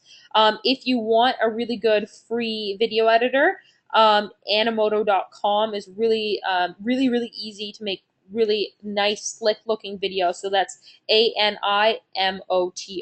Okay, ANIMOTO.com. Okay, so let me show you what I mean by the sales page. And after we're done the sales page here, we're going to talk about rewards, and then we're going to talk about traffic, and that's where we're going to bring James on. So that's just a few minutes there, James. So I'll unmute you when we're ready. But let's talk about the sales page. The sales page is really what I did was really just a translation of the video. So once you craft your message for the video, you literally just write that out in text based. And I can show you an example of that's only got $1,000. Let's see here. Better socks. Who doesn't like socks? I love cool socks. All right, so this video, and I encourage you, go watch some of these videos. You can do recons. These actually look really cool. You can see that they literally are probably just writing word for word what was ever in the video, and they're including photos, so photos of themselves, quotes. Like, this isn't even of their product. It's just like one pair purchased equals one pair donated. So it's pretty, like, it's very visual. So what I would say is try to take your text and make it visual. And I've got a really good free resource to help you do that. You can do it fairly easily and simply, and like I said, free as well. Okay. So literally your quote unquote what I'll call a sales page, which is this section right here, is just really a translation of your video with images. Okay. So one of the things I would suggest you to do is go to visually. So VISIUAL.ly, and I'll put that in the chat section.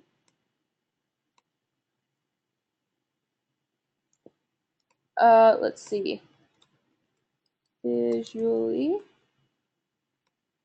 There we go. So you can check that out. It's cool. I'll show you it right up here.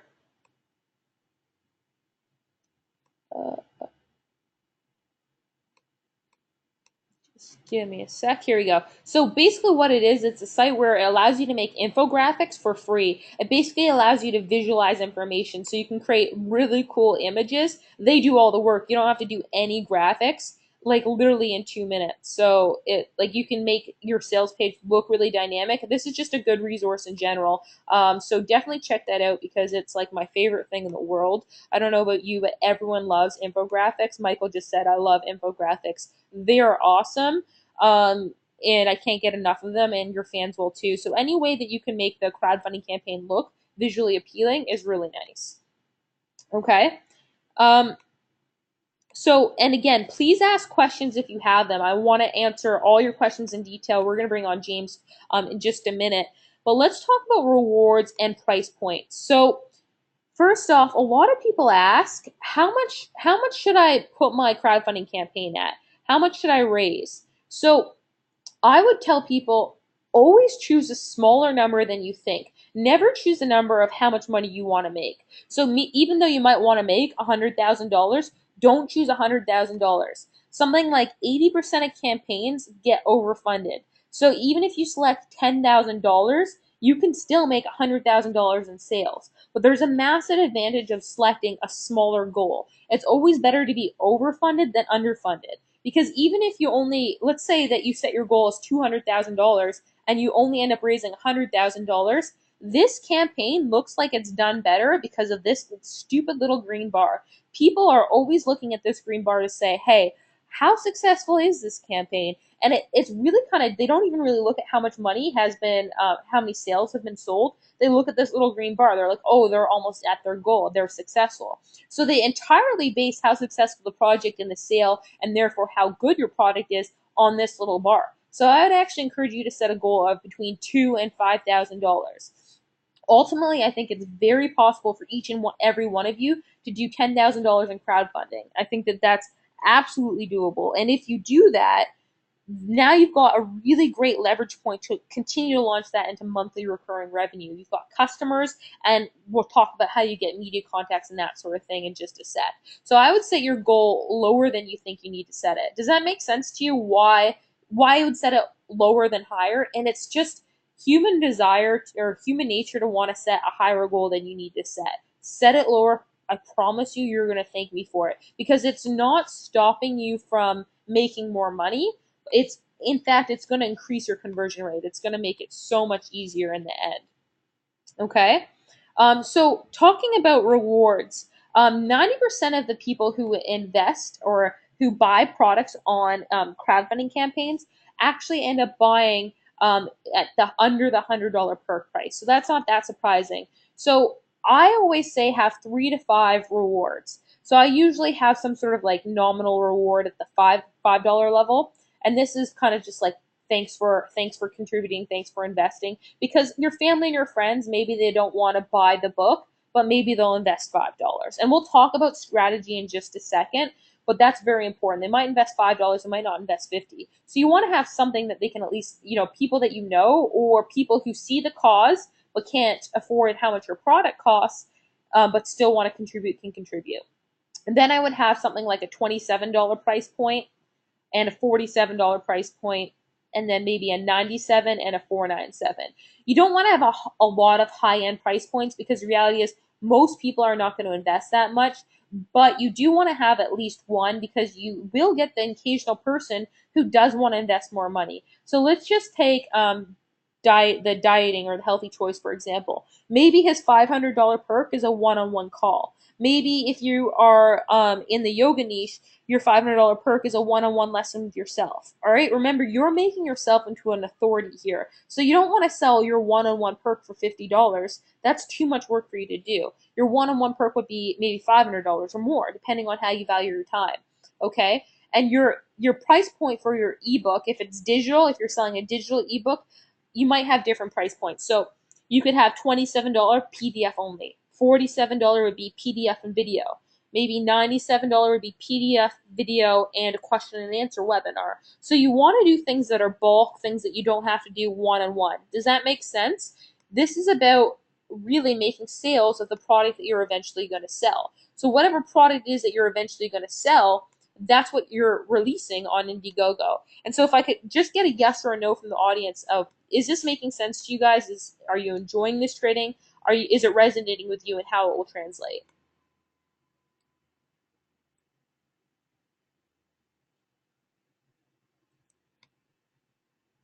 Awesome. So we're getting a lot of really good responses. All right, perfect. So I really like that. So Emma says a little confused on the rewards. We're getting a lot of yeses, and that's cool. If you've got questions, totally ask them. That's what I'm here for. Again, this is a training webinar, and I want you to understand every single person on this call could be doing this and should be doing this, whether they have an idea or a product already. It can completely skyrocket your career and the amount of passive income you're going to get, and that's going to come really clear when we get James on the call when he talks about media and press. All right. Okay. So there's a lot of different rewards level, and I'm going to actually go through the setting up of a campaign in just a sec. But before we do that, what I'm going to do is I'm going to bring James on. We're going to interview him about how to get press and how to get joint ventures and how to get media to your page. And this is really applicable for crowdfunding, but it's also applicable for anything that you do, whether it's a regular product or any business you're going to go into in the future. It's going to be really good information for helping you think about how do I get traffic to my product, and that's really what we're doing here. Okay. So Emma asked a great question. So are the rewards part of your product? And that's exactly right. Okay, so if you're creating a book on, let's say you're creating a book on how to eat healthy but party like a rock star. Maybe your $17 perk is a digital PDF on how to eat healthy but party like a rock star, and your $47 perk is going to be the PDF and a video of you talking about what's in the PDF. And the $97 product is going to be the PDF, the video, and the live question and answer. So you're not adding extra work for yourself. The reason people are contributing to this campaign is because they want the information that you have. All right, the different perk levels just might have different types of media in it. PDF being the lower price point to a live training session being the higher price point. Does that make sense? Awesome. Yeah, so Barbara asked, does Indiegogo allow self-help niche? Kickstarter does not. Yeah, absolutely. Indiegogo does, and that's one of the reasons why I prefer Indiegogo.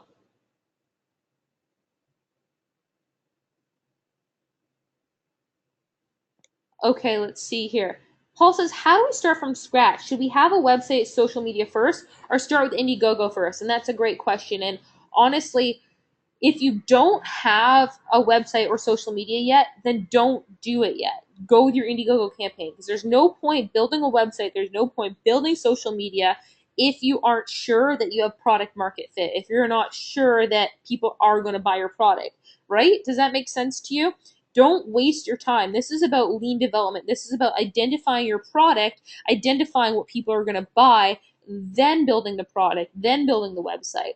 You want to verify that you have product market fit first. So that's a really good question. So you want to start by doing that research. And if you miss the first half of the call, you're going to get the recording. I'm going to send some notes as a follow up as well.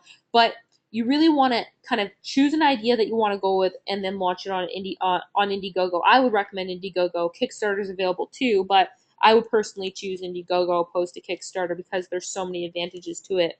Then you want to really work on crafting the video message and your story, which again we talked about earlier, and I'll give you some step by steps in the follow up email as well, and selecting your rewards. And there's a really easy formula for selecting your rewards. Honestly, if you let's just say that regularly you're going to sell your information product for $47, it's a tier system. I always say if you're going to create an information product, the lowest price point is just PDF, okay? It's just an ebook. But then your middle tier price point, maybe the $49 price point, is going to be a PDF and a video talking about the same things that were in the PDF. It's called repurposing. You take one piece of content and you repurpose it into several mediums, and people get a lot of value out of that because different people respond better to different types of mediums, whether it's video or live training or in person and that sort of thing. So then at the $97 price point, maybe you want to do a live Q&A. Then at the $225 price point or the $497 price point, you can do a one-on-one coaching session. So it's just the exact same information that you're selling. So you're not doing extra work, but you're basically doing different versions of that same product. Alan says, now that I already have the site done and built the product, I wish I did it this way. Alan, totally understand, but that's okay. It doesn't matter. You can still get a lot of benefits out of crowdfunding. And especially, we're going to bring James on in just a minute. He's going to talk about how to leverage your crowdfunding campaign, how to get media and press, and why getting media and press is actually going to give you more credibility in your niche and more authority in your niche, which is actually going to translate into more sales for you. All right. Cool. So again, I'm going to answer more questions, but before we do that, I want to bring on James. I'm going to talk a little bit about the 4 phases of the traffic plan, and I'll send you a really cool follow-up document in the follow-up email tomorrow on this. Also, that kind of outlines my traffic plan for how I launched. But basically, it involves friends and family, your audience, JV, bloggers, media, and press, and then existing contributors. Now, as a general rule of thumb, you want to get about 10% of your goal. So if your goal is $5,000, you want to get about $500 of investment or sales from your family and friends. And the reason why you want to do that is when someone lands on your Indiegogo page, you don't want this bar to be at 0, because that indicates to people that you don't know that no one else wants to contribute either. So it's a little bit of a crowd psychology thing, and you're kind of hacking the system a little. And so you want to email your friends and family in advance and reach out to them. And because they're your friends and family, they're going to support you. And so that's why I would say choose a lower goal. Choose a goal of $2,000 if you think that you can raise $200 from your friends and family. Choose the appropriate goal, because whatever goal that you set, it's not going to limit your earning potential. Even if you set a $2,000 goal, you can still make $100,000 in crowdfunding. And that's really, really important.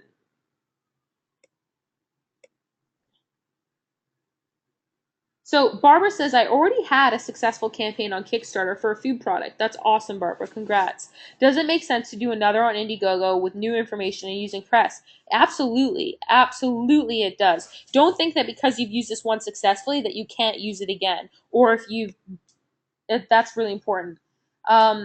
Michael says, this is all relatively new to me, but I love the crowdfunding idea. Still trying to wrap my head around it. I totally get it. If this is new to you, it can be overwhelming. But the reality is it's a lot easier to do this and a lot leaner. And what I mean by leaner is you spend less time and you make a better return. You're not wasting your efforts, because at the end of the day, this is going to prove that you've got an audience. And that's really the best thing that you want to do. You don't want to be building a product. You don't want to, if you already have your product built, you don't want to invest more time in that product if no one's going to buy it, if it's not going to help you reach your income goals. And this is what this system's about. All right.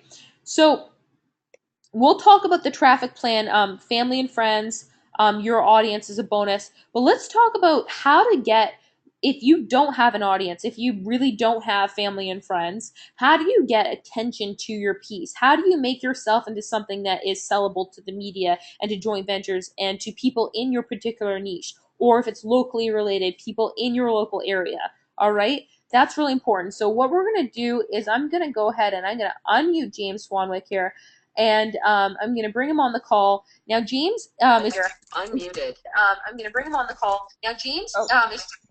I can hear myself in the background, so maybe I'll mute myself in just a sec. I can hear myself in the background, so maybe I'll mute myself in just a sec. I'll mute James for just a second until I stop talking. But James is a former anchor for ESPN, and he has been a journalist for over 20 years. He's interviewed and worked and spoken with all sorts of celebrities, from Angelina Jolie to John Bon Jovi to my favorite George Clooney. It'd be great if he could interview Ryan Gosling and then introduce him to me, but I'm not going to push him on that.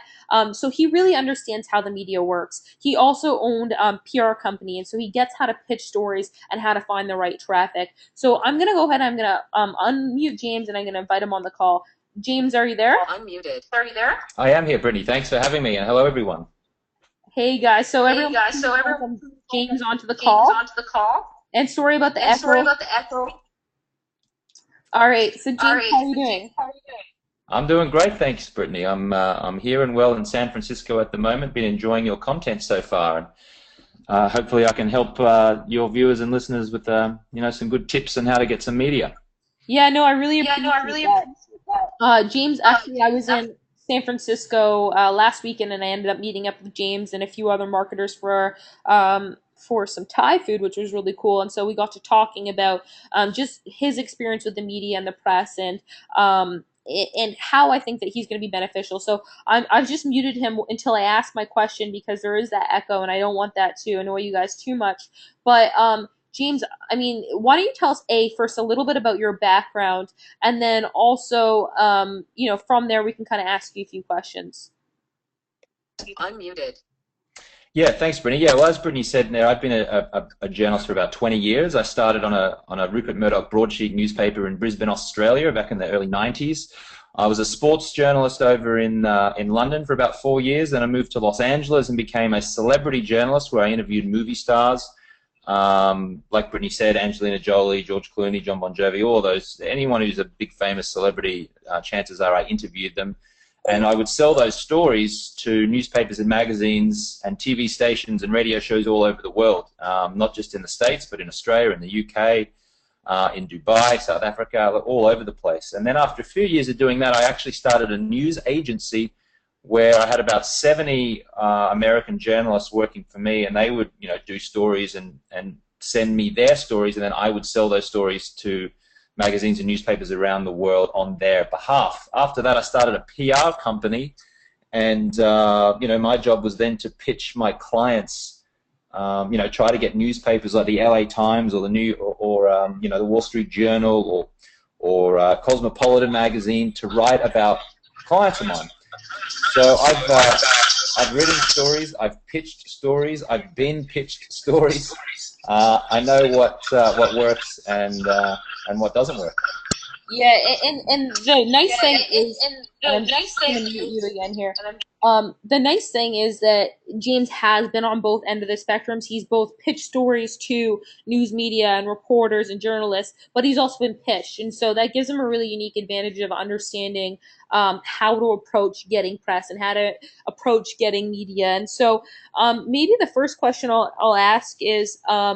Just get some information and some advice from James on crafting the right story to prepare to pitch yourself to the media. So, James, what are some maybe pieces of advice for how to craft the right story before you actually approach media? Yeah, sure. Look, I would say there's a couple things here. The two most important things are have a good story and craft the story the right way. And the second thing is, know the media that you're pitching. Know the reporter at the publication of the TV show or the radio program who you are pitching. Brittany, there's a bit of feedback there. Is that okay? It's you have headphones here? Yeah, let me try. Just bear with us, guys. James is gonna plug in some headphones. I've put the headphones in. Does that work? Yeah, that's like 1,000 times better. Is that better, guys? Okay. Yeah, it's much better. Okay, awesome. Sorry, James. So yeah, go ahead.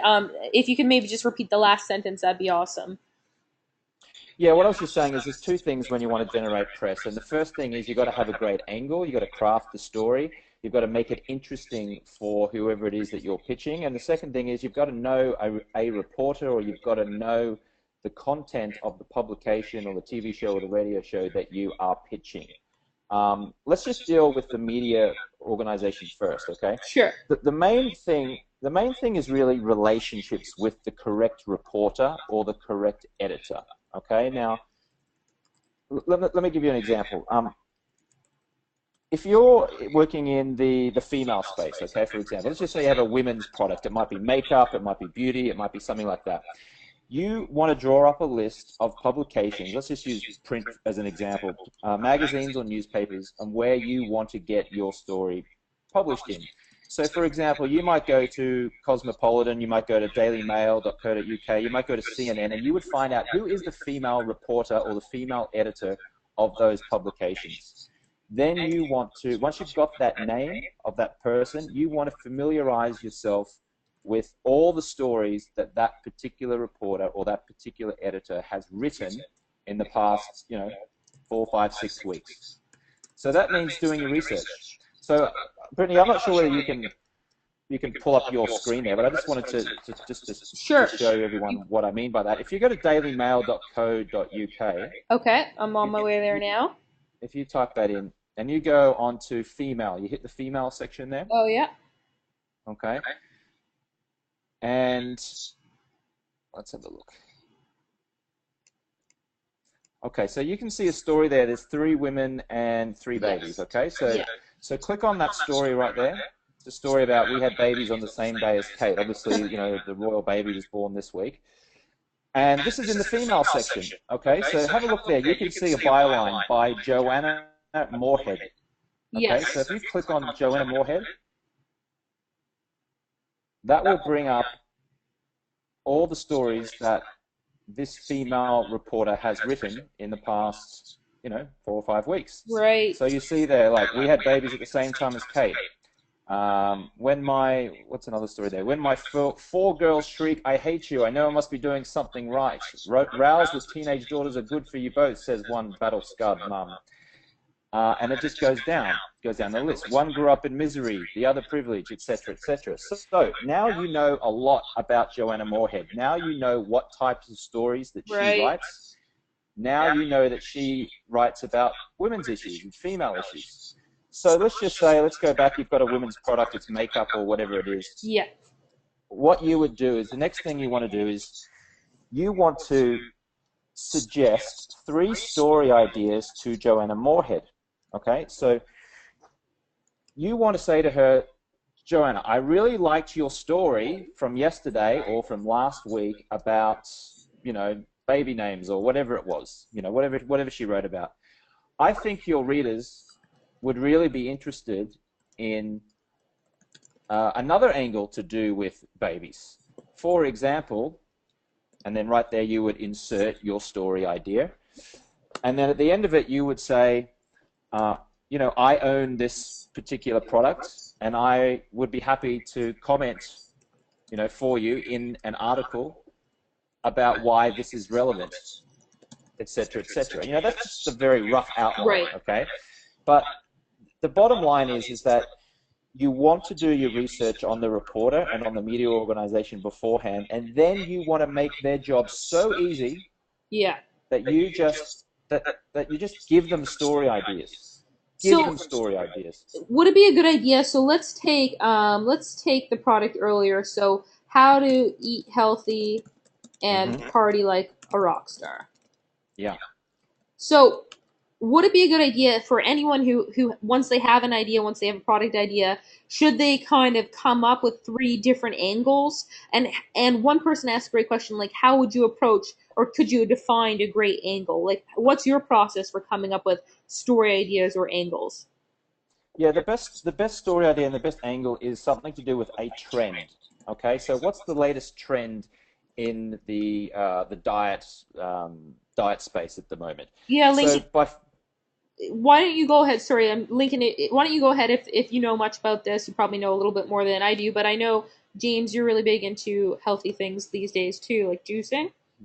Yeah, absolutely. Yeah, I'm very big into health and fitness. I mean, whether it's in the health and fitness space or whether it's in any space, what is a current trend? It might be that let's just use an example. More and more people are moving on to the paleo diet. Okay. More and more people are giving up, veganism or vegetarian, and they're moving on to the paleo diet, and they're having better results. That's a trend. Okay, that is a trend. Reporters and media love nothing more than to write about trends. Okay, so if you're in your space, whatever your product is, if you've identified a new trend, if you're in the health space and you notice that, well, that's really interesting. I've got a lot of friends now who are actually leaving veganism and moving over to paleo. Hey, that's a trend. You know what? I'm going to suggest that to a reporter. I'm going to suggest that to the health and fitness reporter at CNN.com. Okay. Or I'm going to suggest that trend to the health and fitness reporter at dailymail.co.uk or whatever it is. Reporters, they love trend stories. Okay, so whatever your product is, think of a trend and then contact the reporter, do your research on the reporter, and say, hey, I've noticed this trend. I think your readers would be really interested in reading more about this trend and why this trend is happening. And by the way, I own this product, and I can be a good case study for you because people that I know are coming to me asking me about the paleo diet a lot more these days than they are on veganism, etc., etc., etc. So again, it's think of when you're pitching a story, always think of a current trend. What is new? What is fresh? What's happening right now? And reporters love those kind of stories. And when someone that they don't know pitches that to them, and it's got a good news angle to it, and it's got a good sort of hook to it, you are more likely to then be able to be quoted in any story that they publish. And then on top of that, have whatever product you have written about by that reporter. So notice the difference there. You're not contacting them saying, hey, I've got this great product, will you write about my product? Right. You're going to them saying, hey, I've noticed this trend that's happening in society at the moment, or it's happening in the health industry at the moment.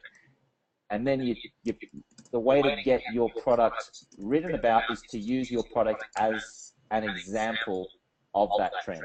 Right. No, that's a really important distinction, I would imagine, because James, now when you were a journalist, did you have a lot of people? Were more people coming into you to pitch products than the trends? Yeah, more people were trying to pitch me products, and I would just ignore it. I mean, I would just, if it, back in the day when I was a newspaper reporter in the 90s in Brisbane, Australia, before we really used a lot of email, I would get faxes. People would pitch me, fax pitches, and it would all be products. And I would just go, this is crap. I'm not reading this. I'm not going to, write about someone's product just because they wanted to.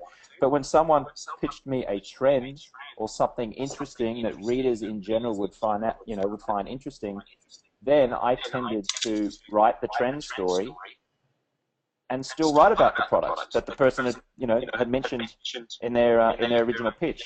So don't Because pitch your product. Yeah, don't pitch your product. Pitch a trend or pitch a bigger story, and then by doing that, your products will probably get written about anyway.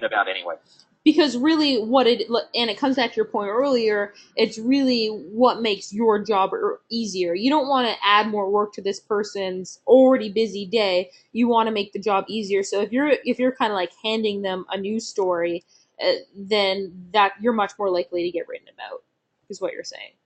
Yeah, absolutely. Like I teach journalism wannabes how to become journalists, and I wrote a book called Insider Journalism Secrets, and in it I really hash out. I say, make journalists' jobs easy by pitching them stories.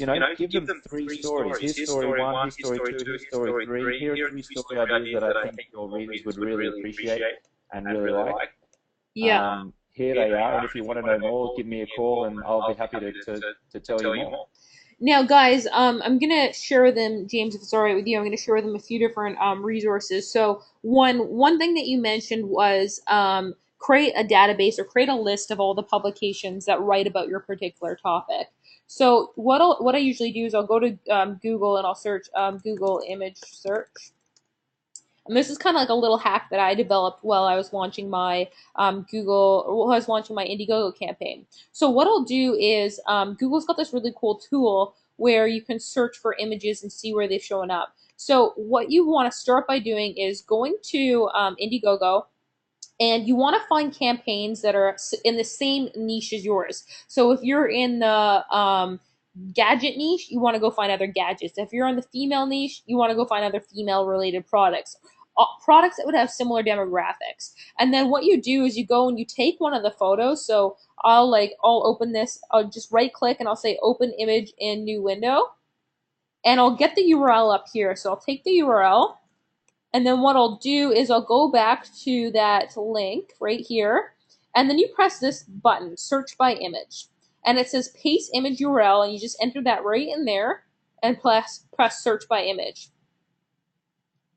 And what that does is now it pulls up all of the listings, 252 results of other websites who have written articles on this similar sort of product. So now you know what types of websites are actually willing to accept articles on projects that are in your demographic. You can start making your media list this way. TechJet, Quora, Technobob, a lot of things that I just wouldn't have heard of any other way. So I found that this is really helpful for creating my media list.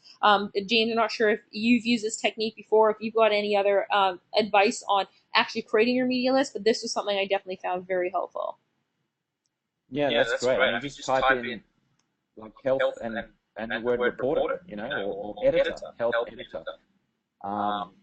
Whatever area your product is in or whatever area you're in, just type in that particular theme and then finish with the word editor or journalist or reporter in it, and you'll find a whole bunch of publications that come up. Another thing I would say is that the Associated Press, if you can find the Associated Press reporter in your town or in your region who writes about health or fitness or tech or whatever it is that you're in, if you could get one of those reporters to write a story, you have the potential to get in literally thousands of newspapers across the world, because newspapers like the LA Times, the New York Post, Wall Street Journal, the London Times, they all publish articles written by Associated Press reporters. It's a wire feed. So you could actually pitch one reporter, have one story written, and then that story might appear 1,000 times in publications all over the world. And then that gets picked up by blogs and websites, and you can hit 10,000 places in one hit. Wow. So, okay, so what was your piece of advice for actually tracking that person down in your local area? Yeah, I can still hear feedback, Brittany. I just want to make sure that people aren't being it looks like frustrated by that. a few other people can too. Let me plug in some headsets here. Is this better? Am I echoing? Because I don't hear any feedback from him. Okay, I'm talking now, and I think we're It's okay. better. So just yes or no. Is this better? Oh, it's better. Okay, much better. Okay, perfect. All right. Sorry about that, guys. I wasn't hearing any feedback on my end. James, can you hear me? Okay. I can hear you just fine, Brittany. Can't hear James. Yep. Yeah. Oh, there. Okay. Yeah. Oh, perfect. Yep. All right. Great. So, so sorry if you could just talk a little bit about your steps for finding the Associated Press reporters. Yeah, I mean, again, it's the same thing. Just Google Associated Press New York, Associated Press London, Associated Press Chicago. Like, there are Associated Press reporters and editors and offices in most major cities. Same thing goes for Toronto, yeah. And Reuters as well, Reuters. That's another big wire organization. And then the Press Association, PA. So there's a difference between the Associated Press, the Press Association, and Reuters. These are all wire services, and the same process, you know, if you live in Chicago, for example, find out where the Associated Press, Reuters, and Press Association office is in Chicago, but don't just call them up and say, oh, here's a great story. Make sure you research who's the editor, who's the deputy editor, who's the reporter there. Find out who the appropriate person is, and do your research on that person first before going in and pitching your trend story. What I would say is that those three wire services, PA, Associated Press, and Reuters, they absolutely will not write a story dedicated to your product because they're supposed to be completely impartial, and because what they write goes all over the world. However, if you're approaching them and suggesting a story idea, and your product is a case study within that sort of trend story, then they'll mention you. They'll probably mention you halfway down the story or within in the body of that story. And again, that's like thousands, sometimes hundreds of thousands of dollars of free publicity. Yeah, and that's the key, guys. I mean, it really is free publicity, and it's like you sometimes can't even pay to get listed in some of these articles. And not only that, and James, you can probably speak to this a little bit too. When you get listed in these publications and written about in these different articles, it really increases the way that people perceive you and the amount of influence that people perceive that you have. Whether or not it changes the amount of knowledge that you have, it doesn't matter because it increases the chance that they're going to trust you and buy from you in the future, right?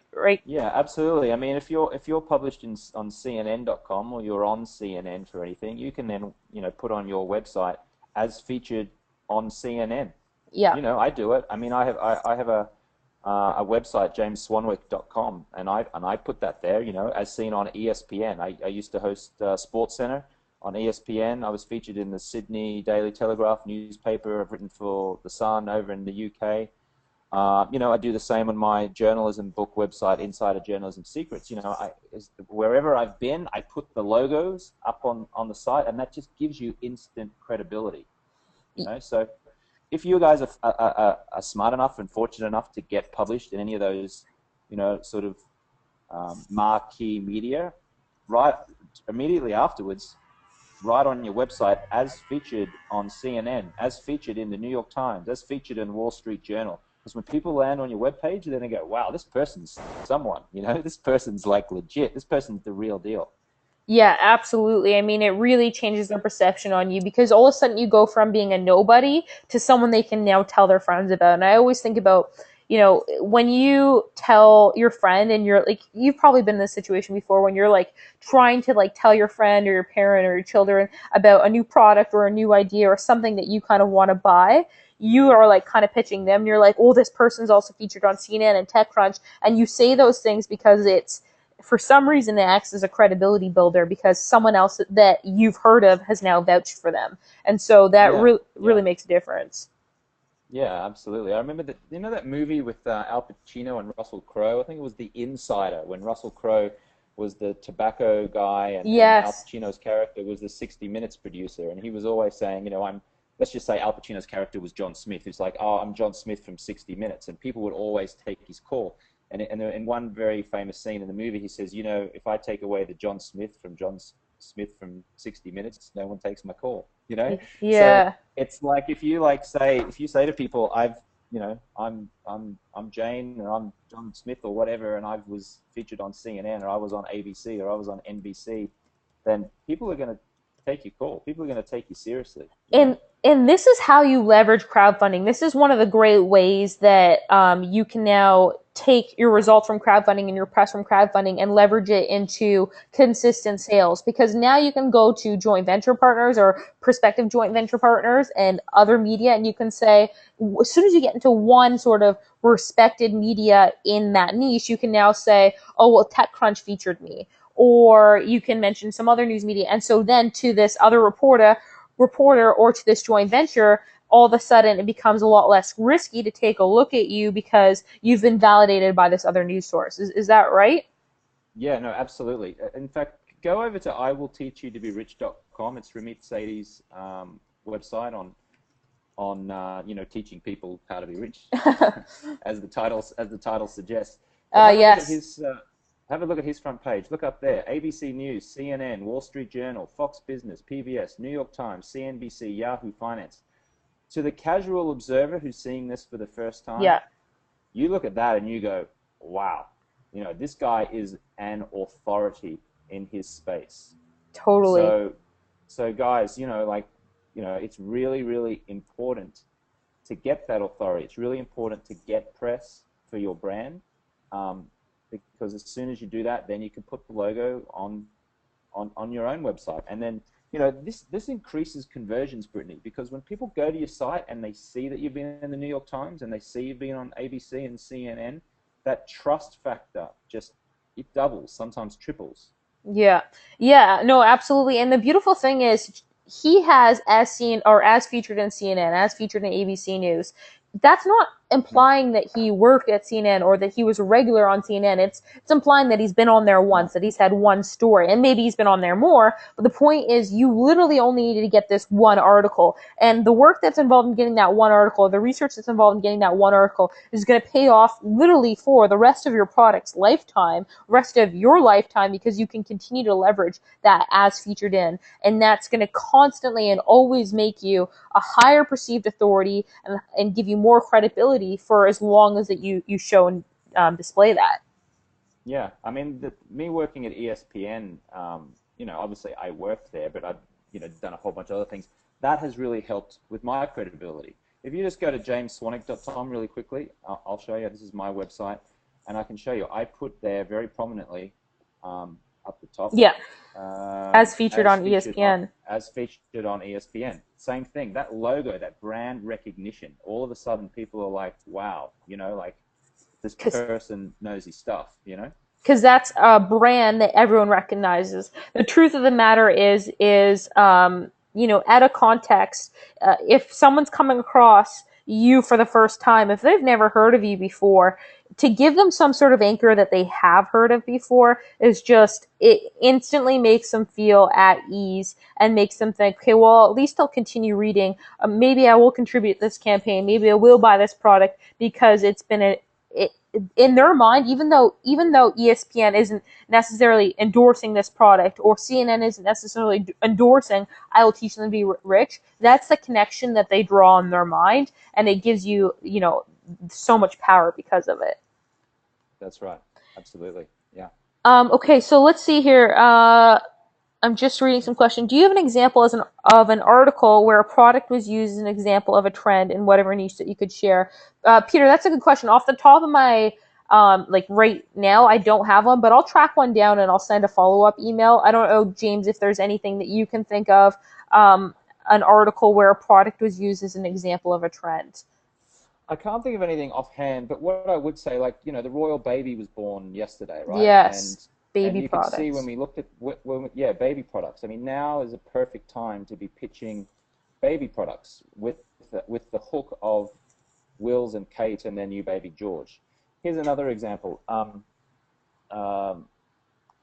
they named their son George today. They announced they were going to name their son George. The Yes. future king is going to be King George.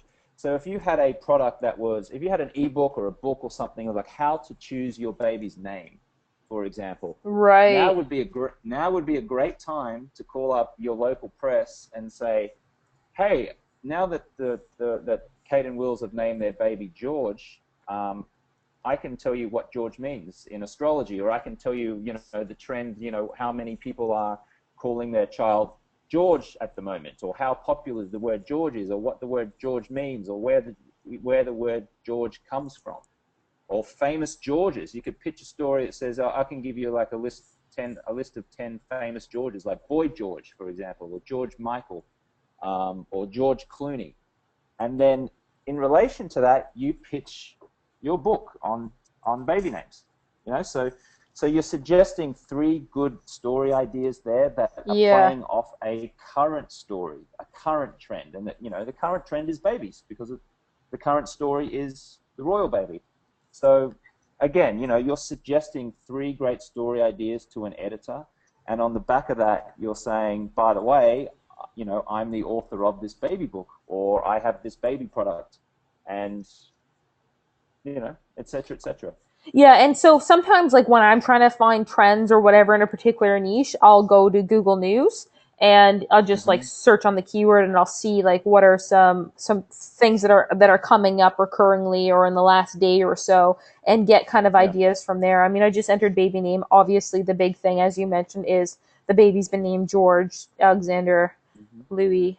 Mm-hmm. Um, Yeah. so And then the other thing is that you should plan ahead as well. Like, okay, so what are some of the products that Kate and uh, Will are going to need at month 1 or month 3 right, or month 6? So if you own a stroller, if you own a company that makes strollers or bibs or nappies or something, I don't know, like whatever baby products there are for that baby's respective age, think ahead to that and then pitch, the female editor or the baby editor, whoever the editor is at the media organization who's doing these kind of stories. That's the person you want to be pitching, and you want to come up with story ideas. And remember, not necessarily story ideas that are focused on your product, right, just great story ideas that readers would want to read about that enable you to talk about your product, or that enable you to just talk about it as an authority. You don't even have to pitch a product. For yeah, example, it might be maybe let's just say, Brittany, that you own let's see, you own a baby stroller company, okay? Brittany Lynch Strollers. And maybe you call up and you say, you pitch 3 stories. And the first story is, when is the right age for parents to put their baby in a stroller? right, That's one story. And then another story might be, what is the correct stroller to use, or what are the safety tips that a parent needs to look for when they're choosing a stroller. Let's use right, those 2 as examples. You could pitch those stories to the editor or to the reporter, and not even tell them about the product that you're trying to sell. You could just tell them, I'm a baby stroller expert, and this is my company, and I would be happy to comment for you and tell your readers at what age Will and Kate should be putting their baby in a stroller. Now, you've just suggested 2 great story ideas to that reporter. If they're interested in it, they're going to call you up, they're going to ask you, they're going to quote you, and in the press, in the story that they end up writing, it's going to say, Brittany Lynch, owner of Brittany baby, Lynch Strollers, said that the right time was 1.5. The right age was 18 months. yes. Brittany, Miss Lynch said blah blah blah blah blah. And now, if you're a reader, you're reading that, you'll go, oh, Who is Brittany this Lynch person? owns a stroller company. Oh, I'm gonna Google that. What's that? What is it? Brittany Lynch Strollers. Okay, right. Oh, all right. Now all of a sudden they're off the news story, and now they're looking to buy a stroller, and you haven't actually pitched them. You haven't actually tried to sell the editor. You haven't tried to sell the reader of the article, but they've now they're now on your page. They're now looking at your product. Yeah, no, that's a really, really good piece of advice, guys. And that's something that actually, that's a good takeaway for me too, is don't focus on pitching them your product or your crowdfunding campaign. Focus on coming up with good story ideas, and you can reference yourself, as you said, as a case study. And I think that that's really cool. Is you can mention yourself, and it's really a numbers game. Are 100% of the people that are going to read this article going to then go to your crowdfunding campaign or go to your product? No, but you don't need that. In fact, there's two things that does. It gives you the credibility and authority. So whether anyone goes to your website, period, it doesn't matter because you have now been mentioned and your product has now been mentioned on this publication. So it actually doesn't matter in that sense if anyone goes to your page. But two, a portion of the people who are reading this article will follow through and will go give traffic to your crowdfunding campaign. And then that's where you can really leverage, is this a viable product? Are people going to buy it? Is the traffic that's coming through here going to make a purchase? And if you start to see purchases coming in, that's a really good indication that you've found a great idea that you can now develop and now launch through traditional means, and then use that credibility of as seen on CNN, which is really just going to skyrocket your conversions in the future. Absolutely, and also, by the way, once you've become quoted in a story by a reporter or editor the first time, then you become the go-to person for them every time there's a baby story, for example. You know what I mean? Like, let's just say in 6 months' time, some famous celebrity has another baby, then you can contact the reporter and say, hey, I just saw that, I don't know, Tom Cruise, Bradley Cooper just had a baby. I thought it was really interesting that, I think your readers would be interested in this particular angle that's happening with babies at the moment. Or, it's Brittany Lynch from Brittany Lynch Strollers again, and I've noticed that Bradley Cooper's new kid or Tom Cruise's new kid is something, blah, blah, blah, fill in this gap. Would you like, I can comment on it for your readers if you like. Again, like once you become that expert, if you like, that commentator, then it becomes a lot easier for you to get quoted in that press over and over and over again. So doing that work, that research at first, so actually spending the time to really get the research and really get your initial sort of quote-unquote pitch ideas to the reporters on the story really pays off in the long run, because now you have developed a relationship with this reporter, and that's insane. Like, that's so cool, because now you have a traffic resource that you can draw on repeatedly, which is just phenomenal. And then you've got that credibility and authority piece that you can draw on forever, which honestly, that's going to separate you from competitors, and that's going to help make your product different from other people's products, because these other people don't have that credibility and they don't have that authority. Yeah, and also once you're on CNN.com or whatever, then you don't have to. Then you can just pitch other media organizations like Huffington Post. You can say to the Huffington Post reporter, hey, I've got 3 story ideas. I was published on CNN.com last month. Here are the story ideas. And even though it's a media competitor, again, for the reporter, in their eyes, it's like instant credibility. Oh, right. One of the other media organizations thought that this person was, accomplished enough to put them in their publication. Right, I'm going to use this person now. Yeah, so again, so you can see that it helps with conversions at every standpoint. As soon as you get one article, it helps you get more stories in more publications and more sales and more traffic. So it's actually a really underused strategy in at least in the internet marketing space. Like, I don't know why more people aren't doing this or more people aren't talking about it. And there aren't that many people who have the credibility and the experience that James has. So this is really good information. Are you guys enjoying the information from James so far? Just enter yes or no. You'd be crazy to say no. So we're getting a lot of yeses here, James. And guys, do you have any questions for him? Because, this is a really rare opportunity that we have someone with such experience and such credibility in this particular market that we can ask him questions. So, like I said, this is a training webinar. So if you've got questions, please ask them, because this is a great opportunity to do so. And let's see here. And I think that's really important. So I'm just going through, there's so many different Let me just Questions? give it Yeah, while go you're ahead. looking at a question. Let me just give you one more example. I went to Portland a few weeks ago for the World Domination Summit, Oh, how was and that? yeah, no, it was great. And it's basically a bunch of bloggers all get together and party for a few days, and under the guise of a seminar. It's just a big party.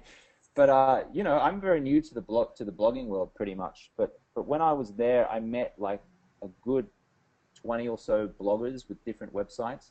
And about 6 of them, I've already gone to their website, looked at their website, read some of their stories, and I've actually emailed them and suggested, content ideas for their personal blogs. And I haven't asked for anything in return. I haven't said to them, could you do a link to my blog, or could you do, I haven't asked for anything. I've just looked at their site and suggested some ideas.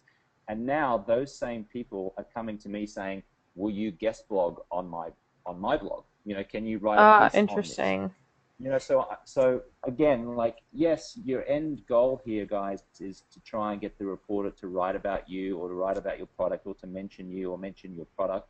But if you actually spend the first couple of times just suggesting ideas, and maybe they don't write about you, and maybe you just suggest ideas that don't have a motive of, I want this guy to reporter to write about me, the reporter's going to really appreciate that.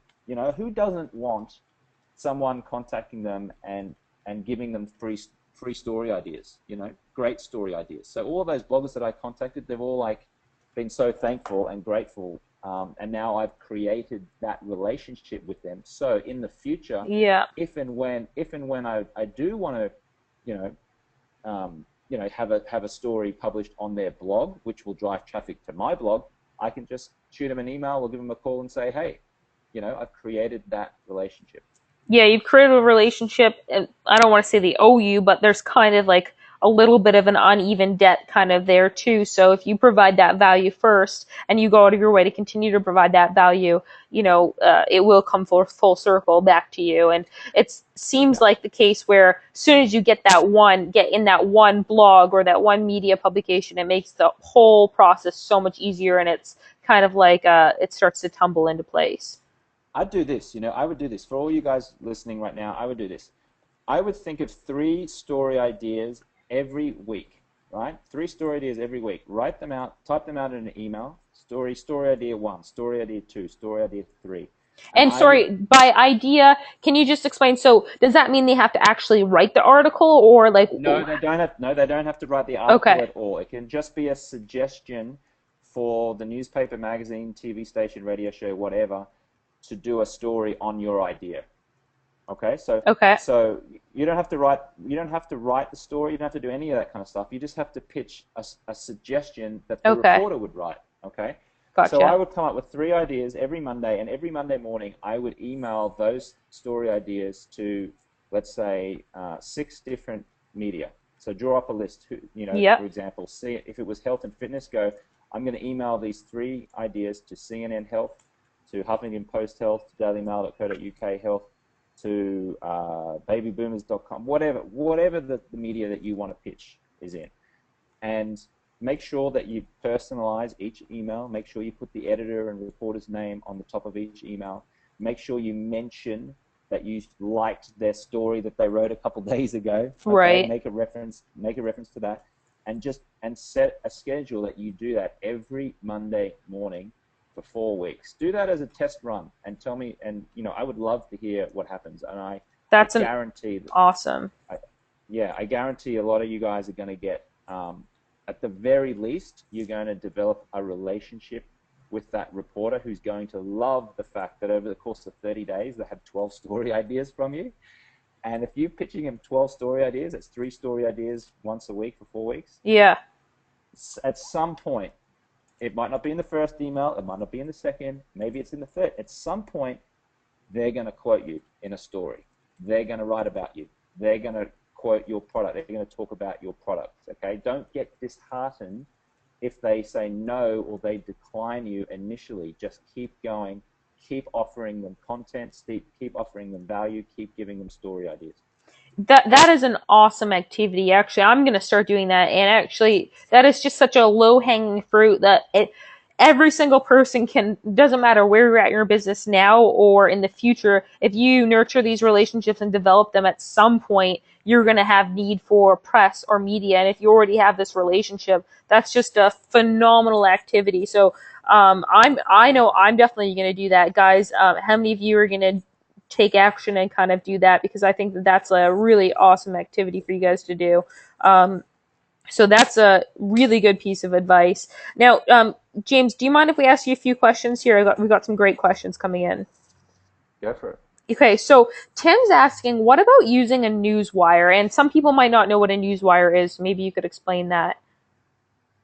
A newswire, you mean like what I was talking about before, Associated Press, PA, and Press Association? I'm not quite sure what he Yeah, means. Tim, could you just kind of elaborate there, and then happy to answer that. So let's see. Oh, okay, so Elizabeth's asking, what's the best approach to ask a celebrity for an interview? I know you've got a lot of experience with that. Yeah, sure. You're wanting to. My question again would be, why are you wanting to interview the celebrity? Okay. The same process. It's the same process as if you're trying to approach a reporter. That is, what is the celebrity's personal interest? You need to know stuff about them. What are they interested in? For example, let's give an example. Let's just say you wanted to get Jennifer Aniston involved somehow, and you would research Jennifer Aniston, and maybe on researching Jennifer Aniston, you found out that Jennifer Aniston loves, I don't know. Let's say she loves fur. She's the opposite of the anti-fur movement, for example. Let's just say she loves fur coats. Okay, she loves fur coats, and you have a business that's to do with fur or to do with fashion or whatever. So you would contact Jennifer Aniston's publicist or manager or agent. There's a great website called WhoRepresents.com. Let me just interrupt what I was. Yeah, sure. If you go to WhoRepresents.com, you do have to pay a small fee for that.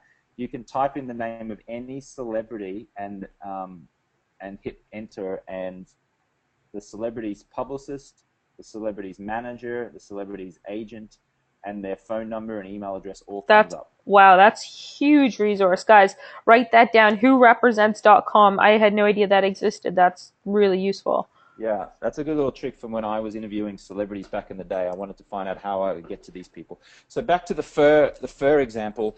If you knew that Jennifer Aniston loved fur, then you would call up the publicist or the agent or the thing, and you would say, I'm from this fur company. I know that Miss Aniston loves this fur thing. We're having an event here, and we would love to invite her to come along to be, a guest, because all of these fur things are going to be there, or these famous fur people are going to be there, or I would love to get this fur product to Miss Aniston and see what she thinks about it, as a gift, because I know that she loves it so much.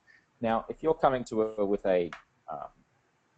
some other product like that she's not interested in, and she must get bombarded with these things all the time, the chances of you getting through to her are pretty minimal, right? Right. But if you find out what she loves and what appeals to her, and you do your research, just like you do your research on the reporter, then your chances of connecting with her increase exponentially. Will Smith, the actor, the Hollywood actor, he loves studying patterns in the universe. He's into self-growth. He reads something like 3 or 4 books a week. If you ever YouTube Will Smith, he's got there's lots of words of wisdom from him. I mean, this is a guy who's one of the most successful actors in Hollywood. I remember I wanted to interview him for the film I Am Legend about 5-6 years ago. And I knew that he loves personal growth and self-development. So when I went to Will Smith's management team or his publicist, I said to him, I would like to interview Will Smith about self-growth, about self-development. I would love to learn how he studies the universe, that has helped him become much more successful. And I got an interview with him. It's rare that those kind of one-on-one interview requests happen, but I got the interview because that was a subject that was very close to his heart. And it was great. I had an awesome interview. I sat down with him for 20 minutes, and he told me all kinds of interesting things. One of the most interesting things he told me is that as much time and effort that he puts into his career is how much time he puts into his relationship with his wife, Jada Smith. He said, if you want to be, if you want to be an expert in your career, then you're going to put in the time and effort in your career. But if you want to be an expert in your marriage, in your relationship, then you got to put the same amount of time in studying and working at that relationship. Sounds like a wise guy. Yeah, he is. He's a great guy. But anyway, that's just an example. Like same concept. You've got to understand what moves them. What are they interested in? What are their hobbies? And then approach them that way. And you always approach through the representative, the agent, or the manager, or something like that.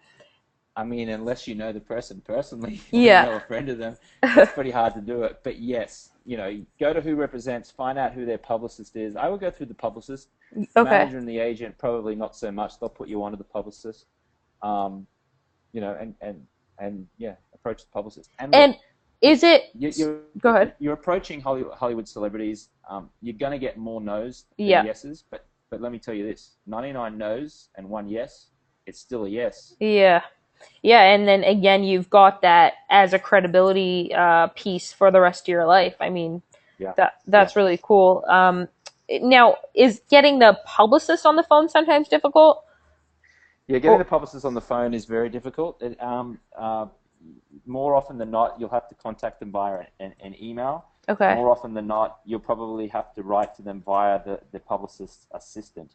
So when you phone phone the publicity person, you'll probably get an assistant. They're the gatekeepers. Just be very nice to them. Be very direct. Speak in their interest, and say to them, I'd like to interview Jennifer Aniston for this because I know that she likes this. Who do I direct that inquiry to? And then that person will say, okay, her publicist is Jane Smith at CAA.com. Right. And then you've got that person's email address, and then you email her directly, and you put your pitch in there. Okay, that's awesome. That's really good information. So that was a great question from Elizabeth, guys. I know there's a lot of questions, and I know James has been fantastic so far, so we'll take just a few more here. Paul, this question's kind of been answered a little, but Paul's asking, and this is not so much in reference to the celebrity, but in reference to the news media, how many rejections are expected before you get a story ran? And I think that what James had said earlier was kind of, use that activity of thinking of 3 stories ideas once a week for 4 weeks and email them to 6 or 10 different reporters. And, throughout that process, James, like your chances are looking pretty good if you actually do that activity and actually follow through, that by the end you will get quoted. Yeah, absolutely. And guys, at the end of the day, you have to embrace rejection. Sometimes you won't get a reply. Sometimes you just won't get a reply. But that's okay. Just keep doing it. Just keep sending it, because, journalists are busy. They come in, especially newspaper reporters. They've got deadlines at 5 o'clock, 6 o'clock at night, and, they're being pulled 100 different ways by their editors and chief of staffs. They're super busy, which is why it's really important that you make your pitch or your story ideas very, very succinct and short. This is another thing. Don't make your emails long, whatever you do, because whenever a reporter opens up an email and they see like a whole bunch of big long text, they're like, oh, this is too hard. I'm not reading this. I don't have time. Okay. So with the first email that makes sense, don't get into your whole backstory. Just get to the point of here's your suggestions. Here's some suggestions of some stories that I thought would be interesting based on reading your past articles. Let me know if there's anything else they can do. Yeah. Hi, John. I really liked your article in today's paper about such and such. Here are 3 more story ideas I think your readers would like. Yeah. Story idea 1, story idea 2, story idea 3. I'm a such and such expert. If you want to talk to me about it, please contact me here. Bang, the end. Goodbye. And then rinse and repeat. But again, make sure in the email make sure that you reference that you know who that person is.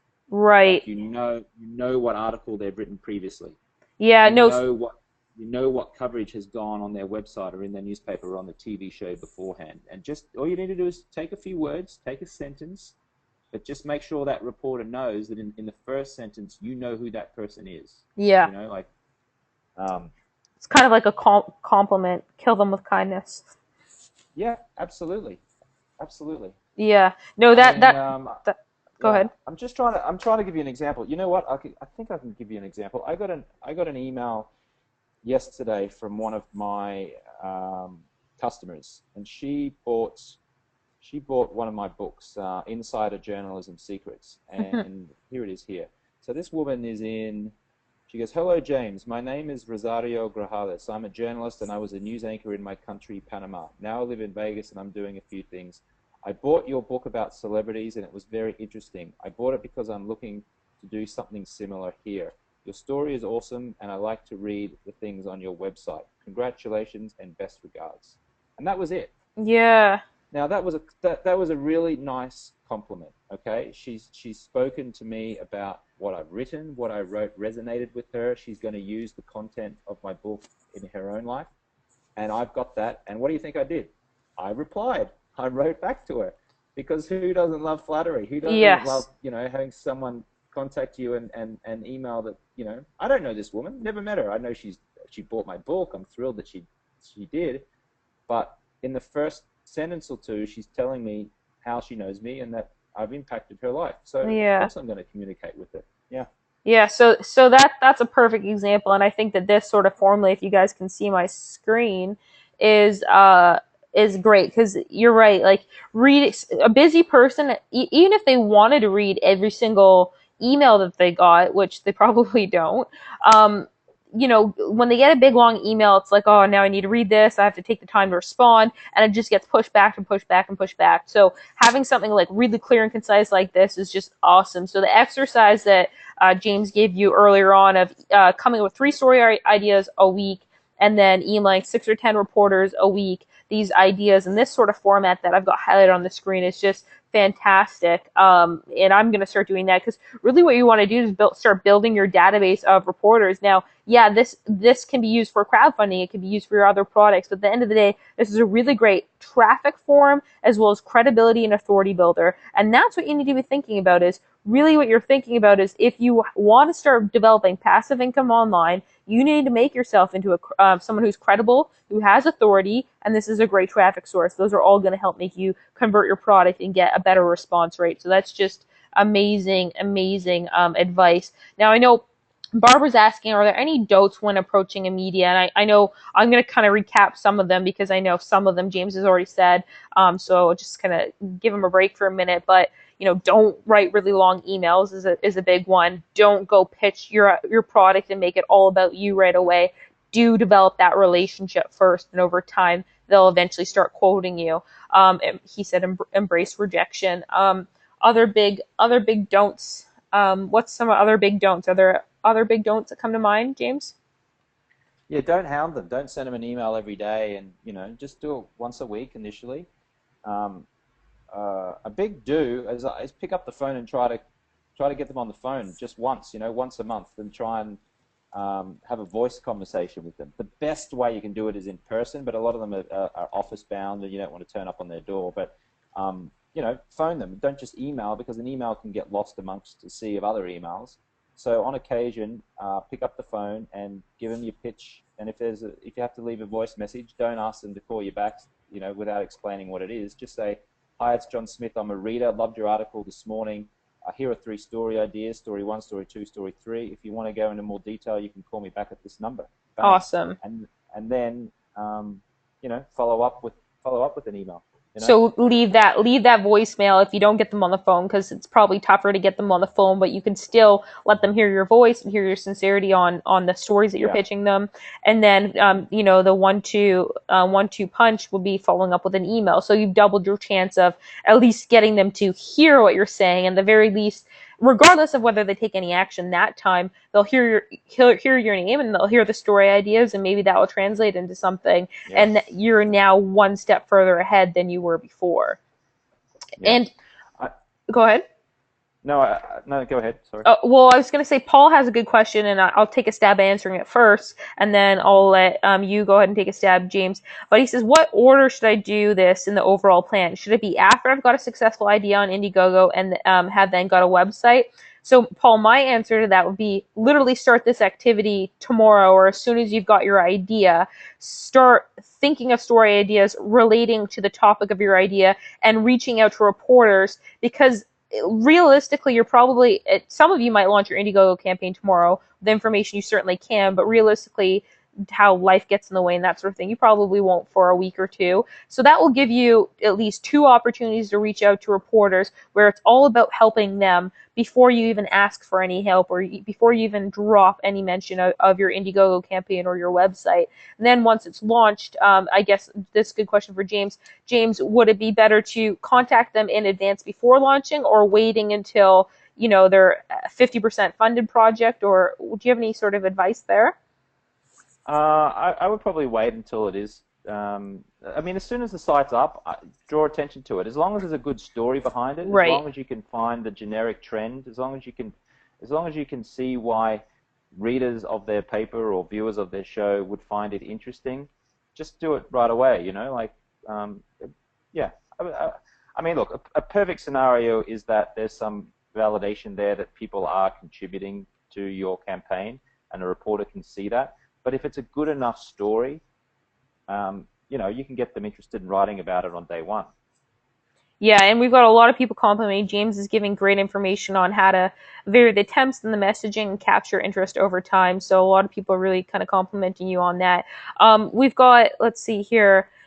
I feel bad that I didn't answer the question of the first gentleman who was asking about Wire, the Wire Yes, service. he said I'm not that sure whether. that's an actual service called Newswire. We can try Googling it. Newswire. Okay, so maybe he's talking about sending out a press release or something. I'm not sure whether Maybe he's. MarketWire, maybe he means? Yeah, press release. Yeah, it's okay. So he's talking about PR Web or PR Reach and Newswire services, and writing a press release and putting it out on there. Look, these can be really good. I don't particularly like using them just because I'm old school and I hate press releases. Mm-hmm. But a lot of times they can get picked up by a lot of online agencies. So I think the best one really is PR Web. Yeah. There's another new one that's come out called PR Reach, which is actually owned by a friend of mine. But you pay a monthly fee, I think it is, and it allows you to release 4 or 5 press releases every month, I think, depending on what service you get. Package you select. And in that particular thing, you have to write the story. It's not enough that you just come up with the idea. You actually have to go ahead and write the story. But what I would suggest, the same thing is, when you write the story, don't write the story all about your product and how great your product is and blah, blah, blah. Same sort of angle. Same angle, trend story, generic trend, and make sure you mention your product in the story, because the news organizations or the websites that will likely take that press release and stick it on their own site are the ones that are going to find that press release interesting to their readers. And no one's going to find interesting Brittany Lynch stroller saying, the new Brittany Lynch stroller is an amazing new product with state-of-the-art equipment which all babies will love, etc. Like, they're just not going to run it. But if you run a story saying there's a new trend that 18-month babies are now getting into strollers, etc., etc. Brittany Lynch of Brittany Lynch Strollers says this trend has come because of blah, blah, blah, then that's a different type of press release, and that's more likely to get picked up for sure. So to answer that question, yes, there is a cost to using those press releases, but if you can write a good press release, then yeah, I'd definitely use PR Reach or PR Web or one of those ones for sure. Just try it, experiment it, give it a 30-day trial and see what traction you get. Yeah, so that's a good kind of distinction. So there's the free method, which is the method that James mentioned, and I would definitely encourage you to try that out because it's just a really good activity. And then, yes, some of these things, PR Reach, PR Web, have trials, or maybe they're a small cost for trying it out. You can try it and see what sort of a response you get. But I think that just that the biggest takeaway I got from this is really about how to pitch your story properly, and don't push yourself on them, and make it into something that's trending, and how can you help those reporters and media outlets. And it's not just text-based media. That's also how you would pitch TV networks or anything along those lines too. Is that correct? Yeah, absolutely. Same thing. But again, if you're going to pitch a TV station or a TV news show, make sure you watch their TV news show for 3 nights before. Yeah. If it's a 6 o'clock news in your local area, if you live in, say, Miami or Dallas or whatever city you live in or town, and you have a local version of the news and you want to get on that news channel, you want to get a reporter to do a story on you, then make sure you watch the news for 3 nights beforehand at least, and understand and familiarize yourself with the content. So when you call them up, you're not pitching them an idea that they're clearly not going to run. But Yeah. you can pitch stories that are similar to what they've already put on the show. Yeah. Same thing for radio programs. You really got to understand the coverage. I can't tell you how many times people pitched me when I was a journalist, and they clearly had no clue, what stuff I wrote about. They clearly had no clue about, the newspaper or the magazine I was writing for. And it was just so obvious in their pitch, and I just dismissed it out of hand, And the same thing goes for approaching joint ventures in internet marketing in your niche too, because that kind of made me recall some emails that I've gotten about people who want me to promote their product, and they make the email, first of all, make it all about them. They don't. There's no compliments. There's no recognition of them ever having spent any time reading anything you've done, and it's all about how can I help them. And those are three massive mistakes. And I think you can take this approach and you can use it to start to develop joint venture relationships with people who have mailing lists and an audience in your niche or your sub niche as well. And that's something to do to pay attention to. The phrase "come bearing gifts." Yes. That phrase "come bearing gifts." It's the same thing when you're reaching out to people. You know, come bearing gifts. So when you contact them, say, "Here are 3 story ideas." They're 3 gifts. Like when you're contacting a blogger that you want to get to write about you, come bearing gifts. Come with 3 blog ideas. Come with good content idea. Don't contact a person thinking, how can this person help me? Contact them thinking, how can I help this person? Yeah. Because people are most interested in the person who's most interested about them. Yeah, absolutely. And that don't underestimate that. Provide value first. So that's amazing advice, guys. Who's enjoyed James's information? I think it's been awesome. I got some really good pieces of advice here for approaching media and developing relationships. And I think everyone could do well to start developing a database of relationships. And that's such a great activity. And I'll write this up and condense it into like more of a neat, succinct sort of action guide that we've kind of learned just from James. But I think that's fantastic. And obviously James has got the credibility and the experience in this particular field. So if you want to learn more about him, definitely check out his blog and his website, which is jamesswanwick.com. And I'll include that in an email tomorrow, a link to his site and all of that, because he's got a lot of really great information. So James, thank you so much for coming on here and sharing this information. You're welcome, Brittany. Thank you for having me. Yeah. And good luck, everyone. I hope you guys smash it. I hope you get lots of great press, and that leads to great customers, and that leads to great sales, and you live a rock star life. Go for it. Yeah, it sounds perfect to us. Well, thanks again, James. We'll talk soon, and hopefully we'll get together again. So thanks, and I'll send a follow-up email with information on where they can reach you to tomorrow. Okay, great. Thanks, Brittany. Take care, everyone. All right, so that was awesome, guys. I hope you enjoyed that. Mark says, more webinars should have actual real-world value info like James has shared. Thanks. Yeah, I totally agree. Colleen says, James is a real deal. Barbara, this is really interesting. Barbara says, the same process worked for me on Kickstarter by approaching other campaigners, just complimenting them on how they were running the campaign. Ended up getting one to share me with 3,000 of his backers. So great advice. Barbara, that's awesome. That's really cool to hear that kind of translate into real advice. A lot of people saying, thanks, James. Loved it. Really, really good information. Cool. All right. So, guys, I'm glad you liked that. all of that information. So we are over 3 hours into this training session, which is just nuts. It's gone by so quickly. And overall, you guys are liking the information, getting a lot of value out of it, hopefully out of the last 3 hours. Yes? Awesome. Okay, great. We're getting a lot of good yeses, which is fantastic. Okay, so really important. If there is questions that I've missed, please type those in. I'm happy to answer those.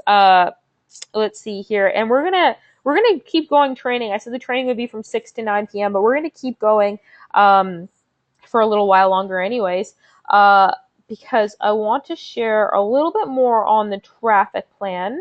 And then I want to show you a little bit about setting up the campaign. And then if there's any specific questions, start typing them in now, because I'm happy to answer them. So again, really, I like to think about when you launch on Indiegogo that there's a 4-phase traffic plan. First, you want to reach out to your friends and family, and you really want to reach out by kind of giving them a heads up. You kind of consider this a soft launch. Really let them know that, hey, I'm going to be, just one second here. I just want to make sure this is still recording just fine. Okay, perfect.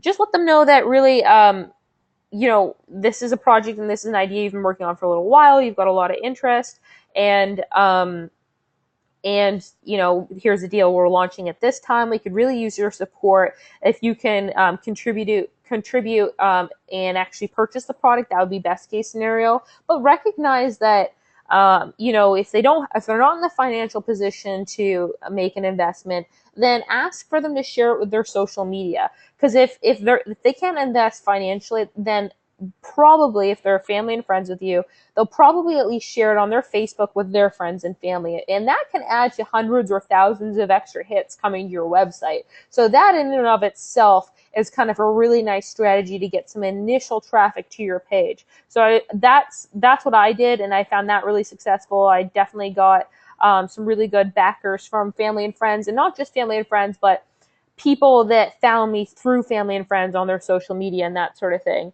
Number 2, I'm not going to spend too much time on because I know it's not as relevant to this audience. Many of you don't have an existing audience, and so I really want to make sure you understand that that's not something you need, and I don't want you to walk away from here thinking, oh, she just cheated us out of information because I don't have an audience. That's not the case, so don't get that in your mind.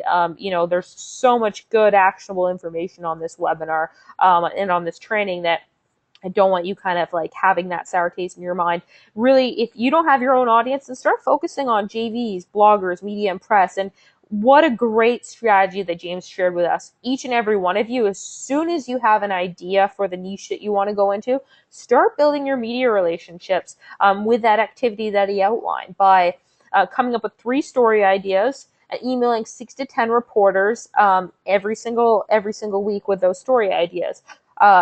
Start developing your relationships. I would keep a little Excel spreadsheet open, kind of keeping track of which media you pitched which ideas, because really, it depends how aggressive and how ambitious you are. You can reach out to far more than 6 to 10. I showed you that little trick with the Google image search earlier. You can start by, what I would do is I would start by building a list of different media that carry and write articles and press and TV stuff on your topic. Then 2, start identifying particular reporters there that write about your particular topic.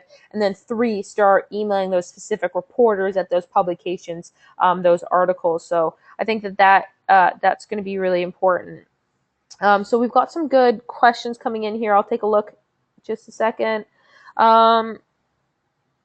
Okay, so Emma's got a great question. When we go through this whole process and looking further down the road, should we avoid niches that are too competitive? What might be the path after crowdfunding to bring in the traffic, ranking Google, etc.? Okay, so really crowdfunding is a leverage point to use for yourself to develop relationships with the people who back you and who invest in you, relationships with the media, press, bloggers, and joint ventures. That is really what's going to carry you on into repetitive and repeat income. Is these relationships don't go away after your crowdfunding campaign's done. So next time you release a new product, you can reach out to those same JVs and bloggers and media and press. You can continue to develop your relationship and your traffic that way. So it doesn't just go away at the end of your crowdfunding campaign if you've done it correctly, and James gave some really great activities for doing that. In terms of competition, I really wouldn't avoid specific niches. It's like I talked about earlier, competition indicates that there's customers in that niche. So I would just make sure you find your unique advantage. Earlier in the webinar, we talked about how to find your unique advantage, how to craft your message, and I think that that's really important, is what makes you different from your competitors. So just make your story unique in that niche. It doesn't matter if there's competition in that niche. In fact, I like when there's competition in the niche, but just make sure that, you're not the exact same as someone else. And if you incorporate your personality, you really shouldn't be the exact same. So that's a great question. So RS says, how well the services work in an Indiegogo format? RS, to be honest, I've never pitched a service in an Indiegogo campaign before, and I'm not sure I've seen one, but what I would suggest for that, is services are great, but obviously you're selling your time for money, which is, at a certain point you have to sleep, so you can only make so much. What I would suggest is it possible to turn your service, whatever it is, into a product? For example, when I left Google, I started doing a service of managing people's ad traffic for them. At a certain point, I realized that, hey, I don't want to be in the service business anymore. So what I did was I started by creating ebooks on how to use AdWords, how to use Facebook, et cetera, et cetera. So I turned the service into an information product. And then, I ultimately launched a campaign on Indiegogo. So if that's possible, that's what I would suggest. Okay, Paul's got a question. Is it possible to overtest and damage your reputation on Indiegogo? So I think what he means is if you launch a campaign on like raising rabbits, and then one on learning how to run, and then one on another topic. So Paul, what I'd suggest is launch one at a time. Again, what you're looking for is trying to find product market fit. And I think as long as you're genuine in your intent, I don't think you can overtest, because you're genuinely trying to provide a service that has interest. At the end of the day, if your campaign's not successful, no one's going to remember you anyway, so I wouldn't worry about that.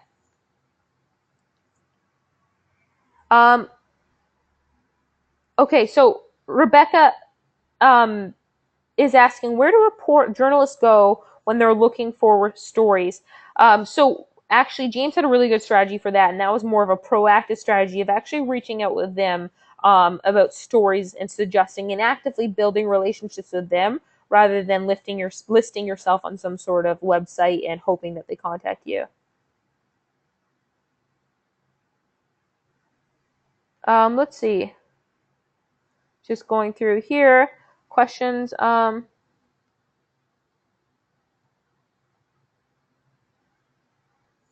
Is there some way to leverage the Indiegogo resources for promoting your project? Could you just clarify a little bit on what you mean there? And I'm happy to answer that.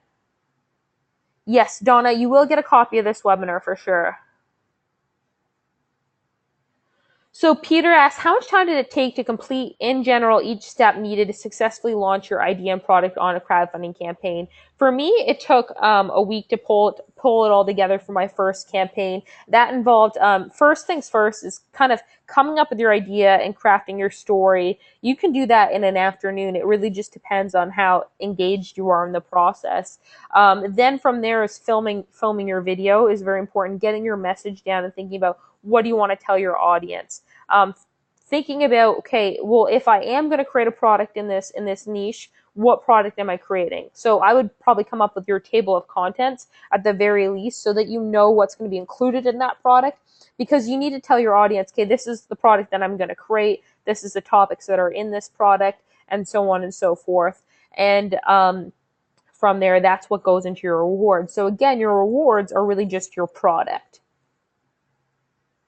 And Michael says, crowdfunding builds you an awesome list too, right? Yeah, exactly. You're building a mailing list of buyers. I mean, that's incredibly, incredibly valuable. You can now take this list of buyers and develop a relationship with them, continue to market with them, and let them know information.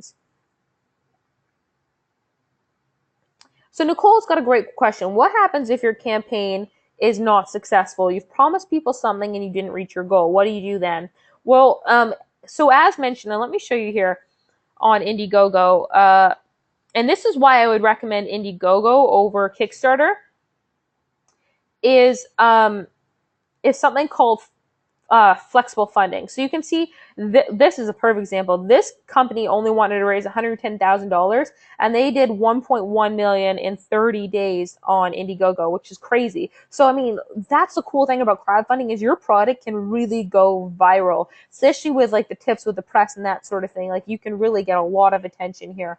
But you can see here that what they've got is fixed funding campaign. So what that means is if you don't reach $110,000, they wouldn't have gotten any of their money. And that's probably because this is a technology, they needed the money to build a prototype and so on and so forth. Whereas with an information product, you technically don't need $2,000 or whatever it is. So let's find an example of a flexible funding. So who was it? Jason, who was on earlier, used flexible funding. So did this person. So what that means is if this person didn't reach the $25,000 goal, they would still get the money. They would still get the fund. So don't worry about that. So it all depends on what type of campaign you choose. And let me show you here. Let's just log in here with Facebook.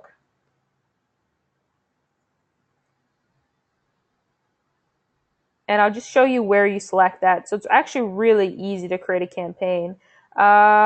My contributions, here, create. So I'm going to go ahead and select create. And you just select the category. Let's just select writing. What is your fundraising goal? So you'd enter like $2,000. Which person or organization will receive the fund? An individual person, or if you're a business, you select business. So I'm going to select an individual person. And then this is where you enter all your information. So you want a small image for your campaign, so something that might reflect your product or the theme of your product. You would enter in the title of your campaign. This is like campaign headline. Think of that as like a sales page, a campaign headline. That's something that's describing the benefit of your product in a very short description. You decide on the slash link. So I'm just going to enter some random information so I can go to the next page. It's all in draft mode. Webinar demo. Country, I'm in Canada. Ontario. Technically, I moved to LA. I moved to LA, by the way, recently. For those of you who don't know that. Save. Okay, so, here's where you enter your deadline. I would enter at least 30 days. So I would enter that in. Now you link your PayPal to this account, so that's another benefit of Indiegogo over Kickstarter is they take care of all the payment and the money arrives in your PayPal account ASAP. As soon as someone purchases something, you actually get the funds, which is awesome, especially if you are in need of the cash sooner than later. So the pitch video you would just upload to YouTube or Vimeo or something like that. And then this is your pitch text. So that's the sales page that I talked about earlier. You enter that text in here. You can add images as well. So if you do end up using Visually to create an infographic, you can insert that just by pressing the image button. It's much like WordPress, very easy. And then you can select save. So this is where you enter your perks. So we talked about perks earlier. You can have 3 or you can have 12. I would suggest 3 to 5. Price point of something like something around $5, which is really, you're not giving them anything, you're really just giving them a thank you. You can enter a higher price point of maybe $27, which is just the PDF of your info product. Maybe something closer to $47, which might be the PDF and the video of your information product. And then a higher price point of like $97, which would be PDF, video, and question and answer session. And if you want to do like a $500 price point, maybe it's like a one-on-one coaching call. So you can kind of cover your bases that way with the perks. And again, what you're selling, what their perk is, what the reward is your information product. Because the whole point is you want to validate your market for your product and make sales of that product. Does that make sense to you? So just yes or no if that's making some sense.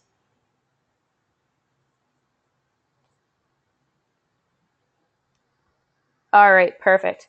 Okay, so great question from Colleen. Isn't flexible funding more risky for the investor because there's no guarantee of delivery? Colleen, honestly, it would be if you were like inventing a technology or something like that. But the person is refunded. So, for example, let's just say that you set a campaign for $2,000 and you only raise $100 and you decide, well, I don't even want to make this product anymore anyways because it's only $100.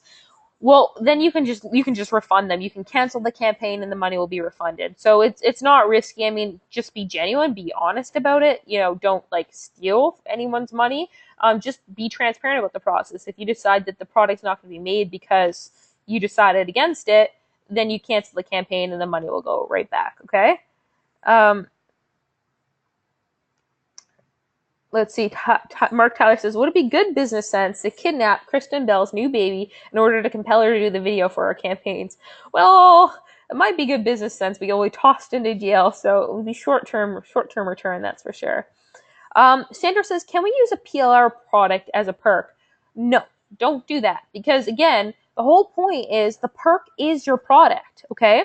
So you don't have to, and by the way, I want to be clear, just because they make that investment doesn't mean that they're getting the product right then and there. You tell them in the video and in the sales page, if this campaign successfully funded, the product will be done by X date, and that's when they'll receive it. So you don't have to give them the perk right away. You just have to let them know when they're going to get it. Okay, so do you see the difference? Joy says, is the fund raised on Indiegogo the real money we can make? If yes, who are the buyers? Joyce, yeah, that's exactly it. These are real people buying real products, okay? All this money goes right into your real bank account, okay? So it's not a charity.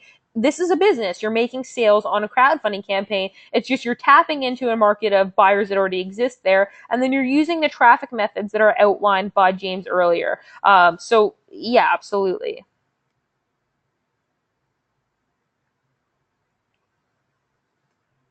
All right, so hopefully that makes a lot of sense. So, guys, are there any other questions that I can answer? If I missed your question, please let me know. But we're getting close towards the end of the training so far. We've been on here for over 3.5 hours, which is awesome. Have you guys enjoyed this? And what other questions do you have? Okay. So Dale has a question. If we don't have a product, but you can use Indiegogo for BizOp, I'm not sure what you mean by that. I'm not really sure what you mean. Can you clarify a little bit? Because the whole point is you don't have to have a product to use Indiegogo. You can promote a product or an idea that you have just to verify your idea. So Barbara says, do perks usually have a higher dollar amount than what the real price will be? No, I wouldn't do that. I would really set out the dollar value that you're going to retail it for or provide a discount. Like I said, you can provide like bonuses to your perks to increase your price because in real life, your product might only sell for $47, but you want a perk for $97. So that's where throwing in a question and answer webinar might help. Okay, Josh, this is a fantastic question. Josh says, is there extra cost to choosing fixed funding or flexible funding? And the answer is yes, with funding goals. So here we go. With fixed funding, basically they charge a 4% fee. So they get 4% of any sales that come in. Okay, with flexible funding, they charge a 4% fee if you reach your goal. So if you reach your goal, it's the exact same. But if you don't reach your goal, they charge 9%, which is a bit of an extra cost. But that being said, I would still suggest you choose flexible funding because I can only imagine how torturous it would be if you raised $9,900 and your goal was $10,000 and you didn't get any of them. So I'd rather risk it for a slightly higher fee. But again, it's only 4% if you do reach your goal. So Raul says, I looked at my topic, aquaponics. There are about 9 there for Indiegogo. Only 1 was funded. Does that make this a bad topic? I think some would be the plan and way it looks. Yeah, that's exactly it. Some would be the plan and the way it looks. You can't discourage it. Like I'm not too familiar with aquaponics. So again, like test it out. Go through this process, but I wouldn't let that discourage you. Okay. Paul says, this has been great. You're a star. I appreciate it. Let's see.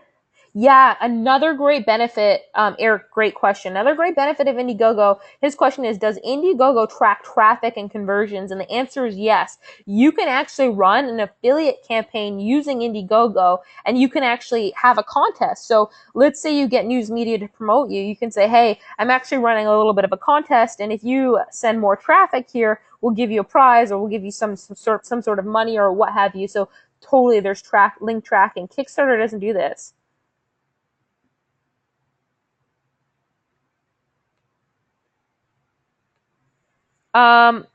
I mean, can I promote a business opportunity such as pure leverage? Yeah,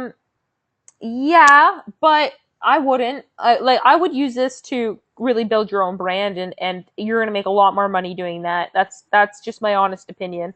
Um, Yeah, so Mark says, if you take the temperature via campaign and meet the quote, would it be okay to use some of the money to outsource the making of the book? Yeah, so let's be clear here, guys. The money is your money. You be clear with them about what you're going to use it for, but at the end of the day, you're giving them something in return. This isn't a charity. They're investing in the information that you're going to give them. So you can use that money how you see fit. Absolutely.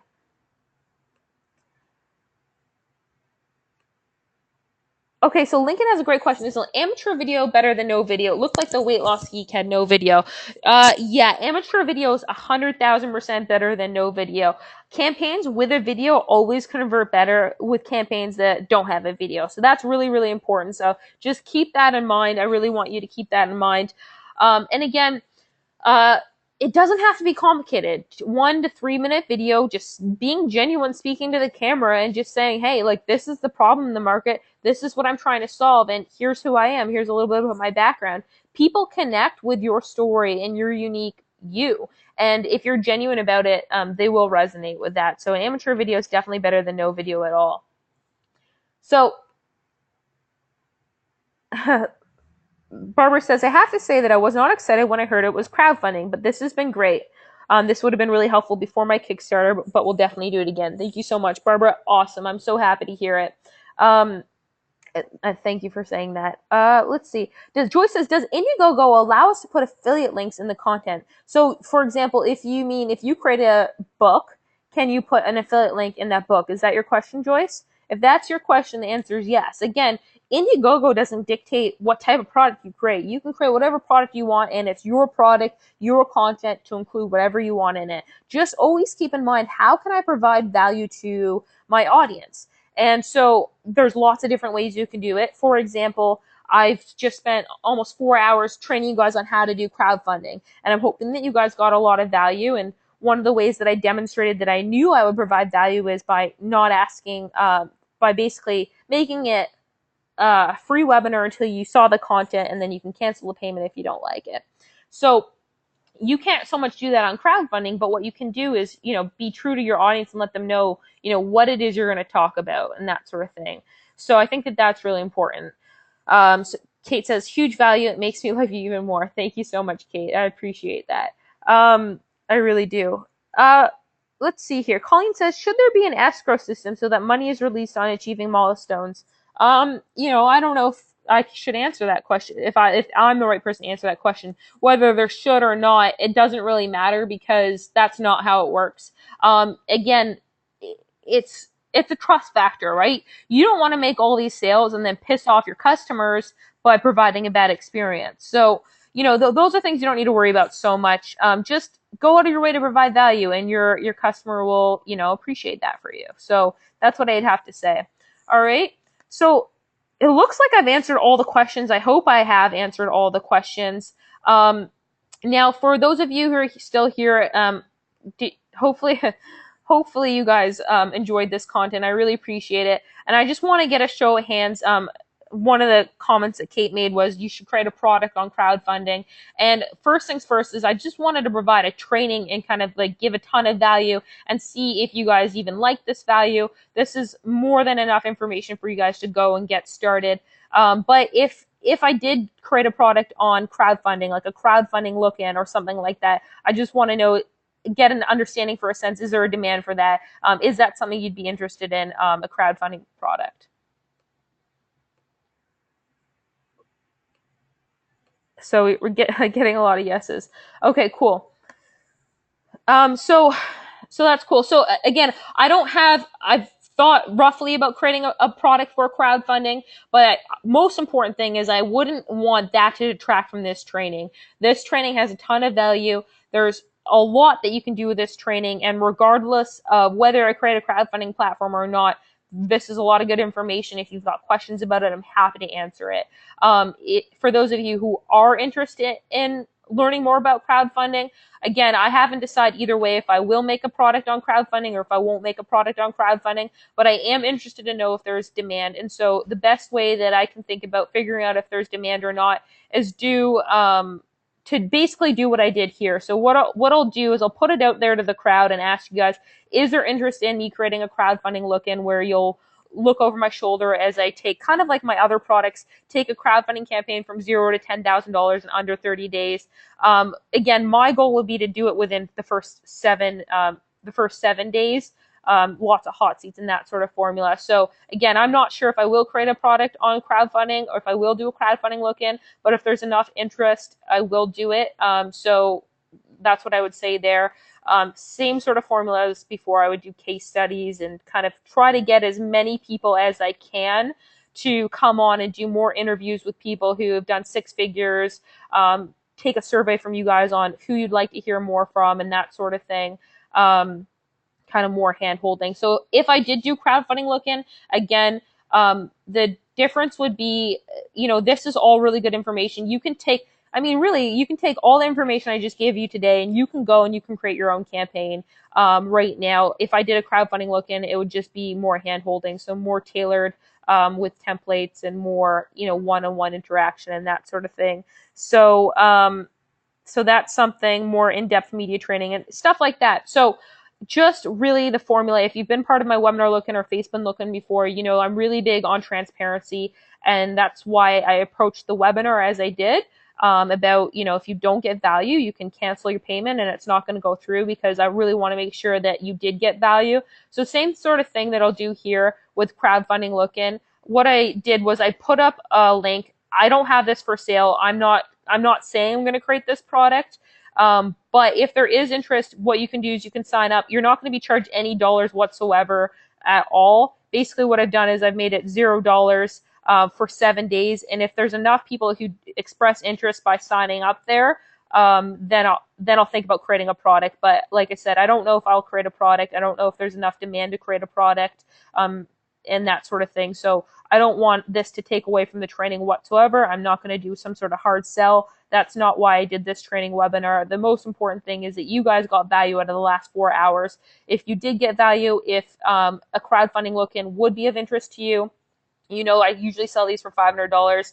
I'll sell it for $297 to the people on this call. Again, if you sign up there, you're not going to be charged anything, because I don't even know if I'm going to create something. So if you do sign up and I decide not to do the product, I'll just cancel your transaction and you're never going to be charged anything. So at least that will let me know if there is interest. So take it or leave it. Again, I'm not going to hard sell that, because that's really not the point of the last 4 hours. The point of the last 4 hours was to update you on where I'm at and what I've been up to, some of the cool strategies that I've been using, and get to show you some unique strategies that really internet marketers aren't talking about, which I think is a shame, because I really think that this information is so totally valuable. And so that was really the key point, and I'm happy to answer questions. And for those of you who are interested in more training, and I know Kate just said that she signed up, then go express your interest there. Like I said, you're not going to be charged anything today. You'd only be charged if I do end up making the training. So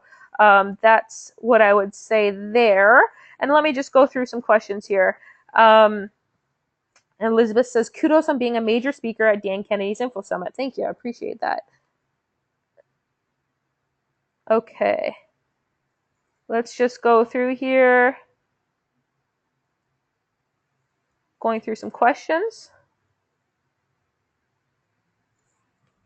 Okay, so just bear with me. I'm just kind of sorting through the questions to see if there are any here. Emma says, this is an interesting question. At what point would you call your campaign a lost cause?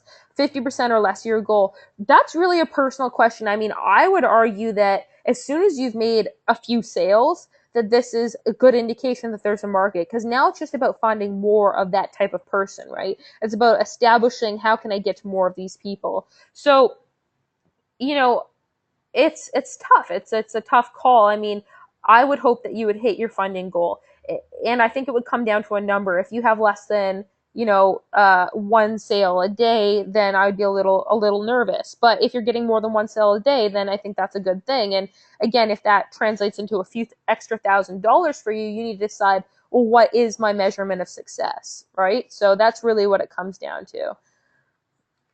Let's see here.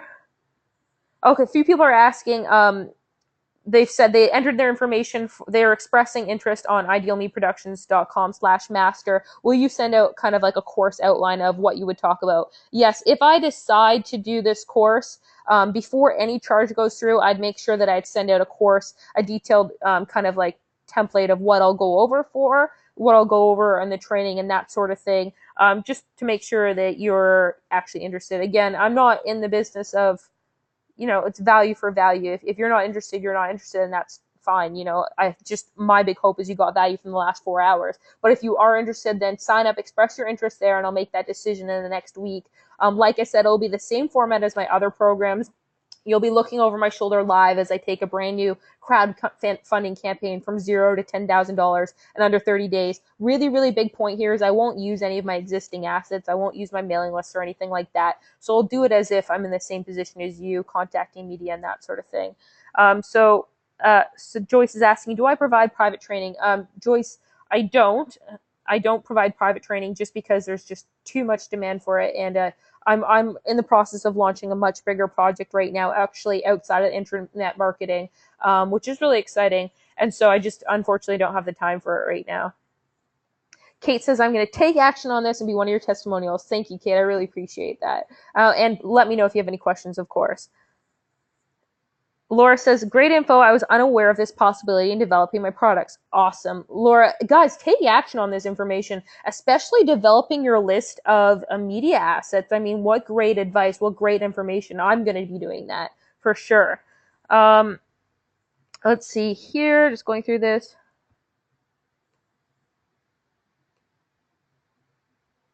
Just kind of going through all the questions and making sure I didn't miss anything.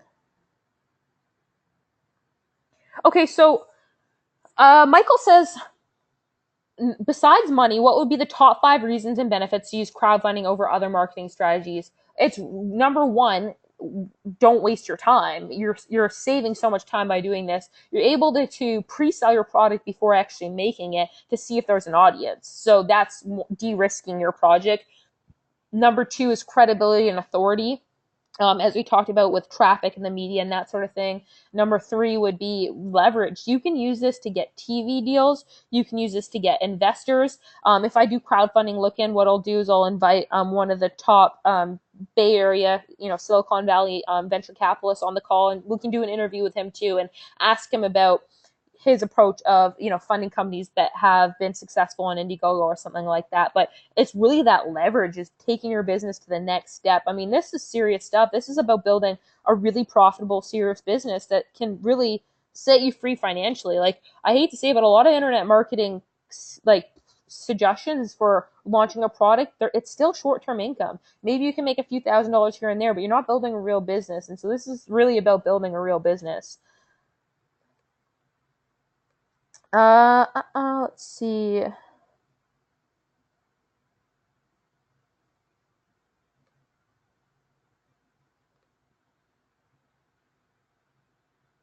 Okay, just going through some questions.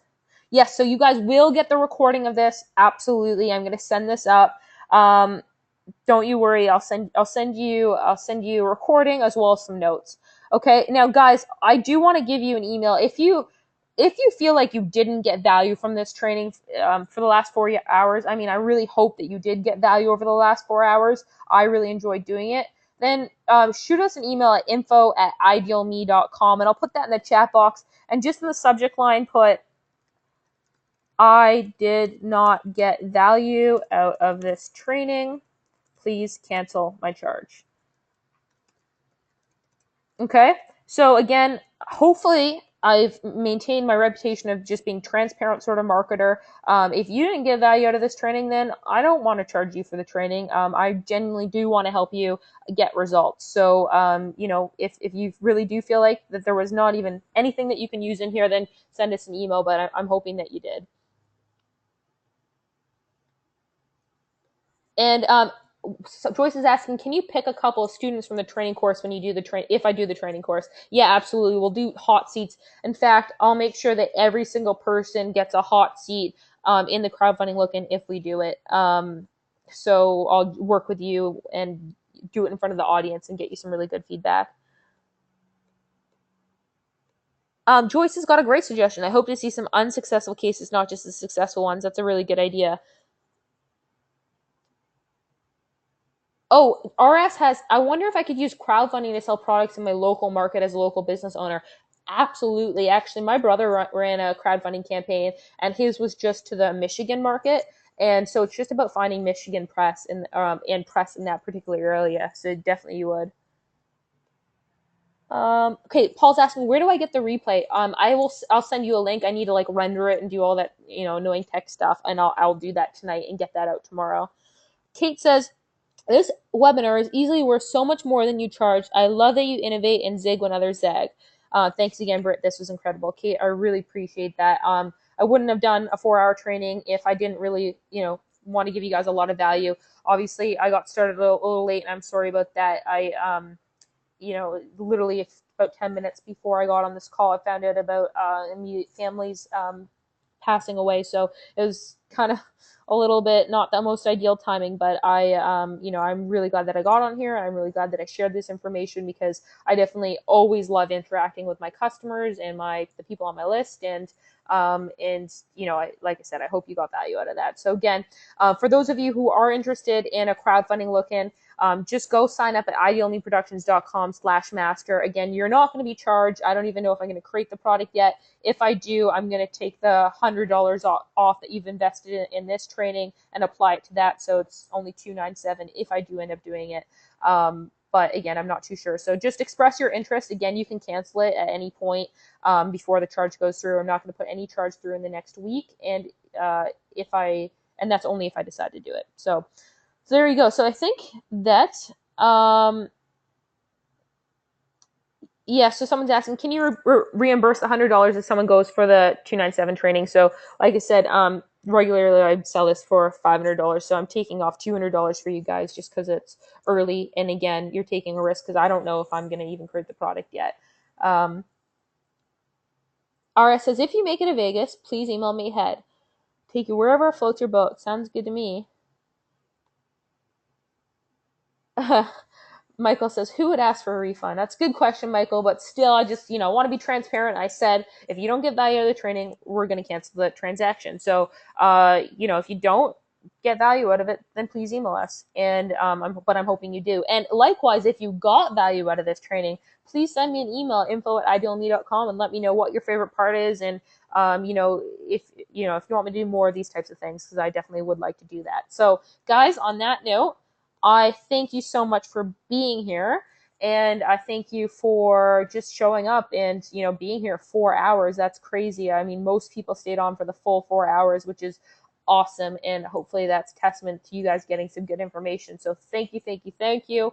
Go put this information into action. Nothing's going to do it for yourself, so just go get to it. If you're interested in the crowdfunding look-in, go to idealmeproductions.com/master, and thanks for being here, and have a really great night.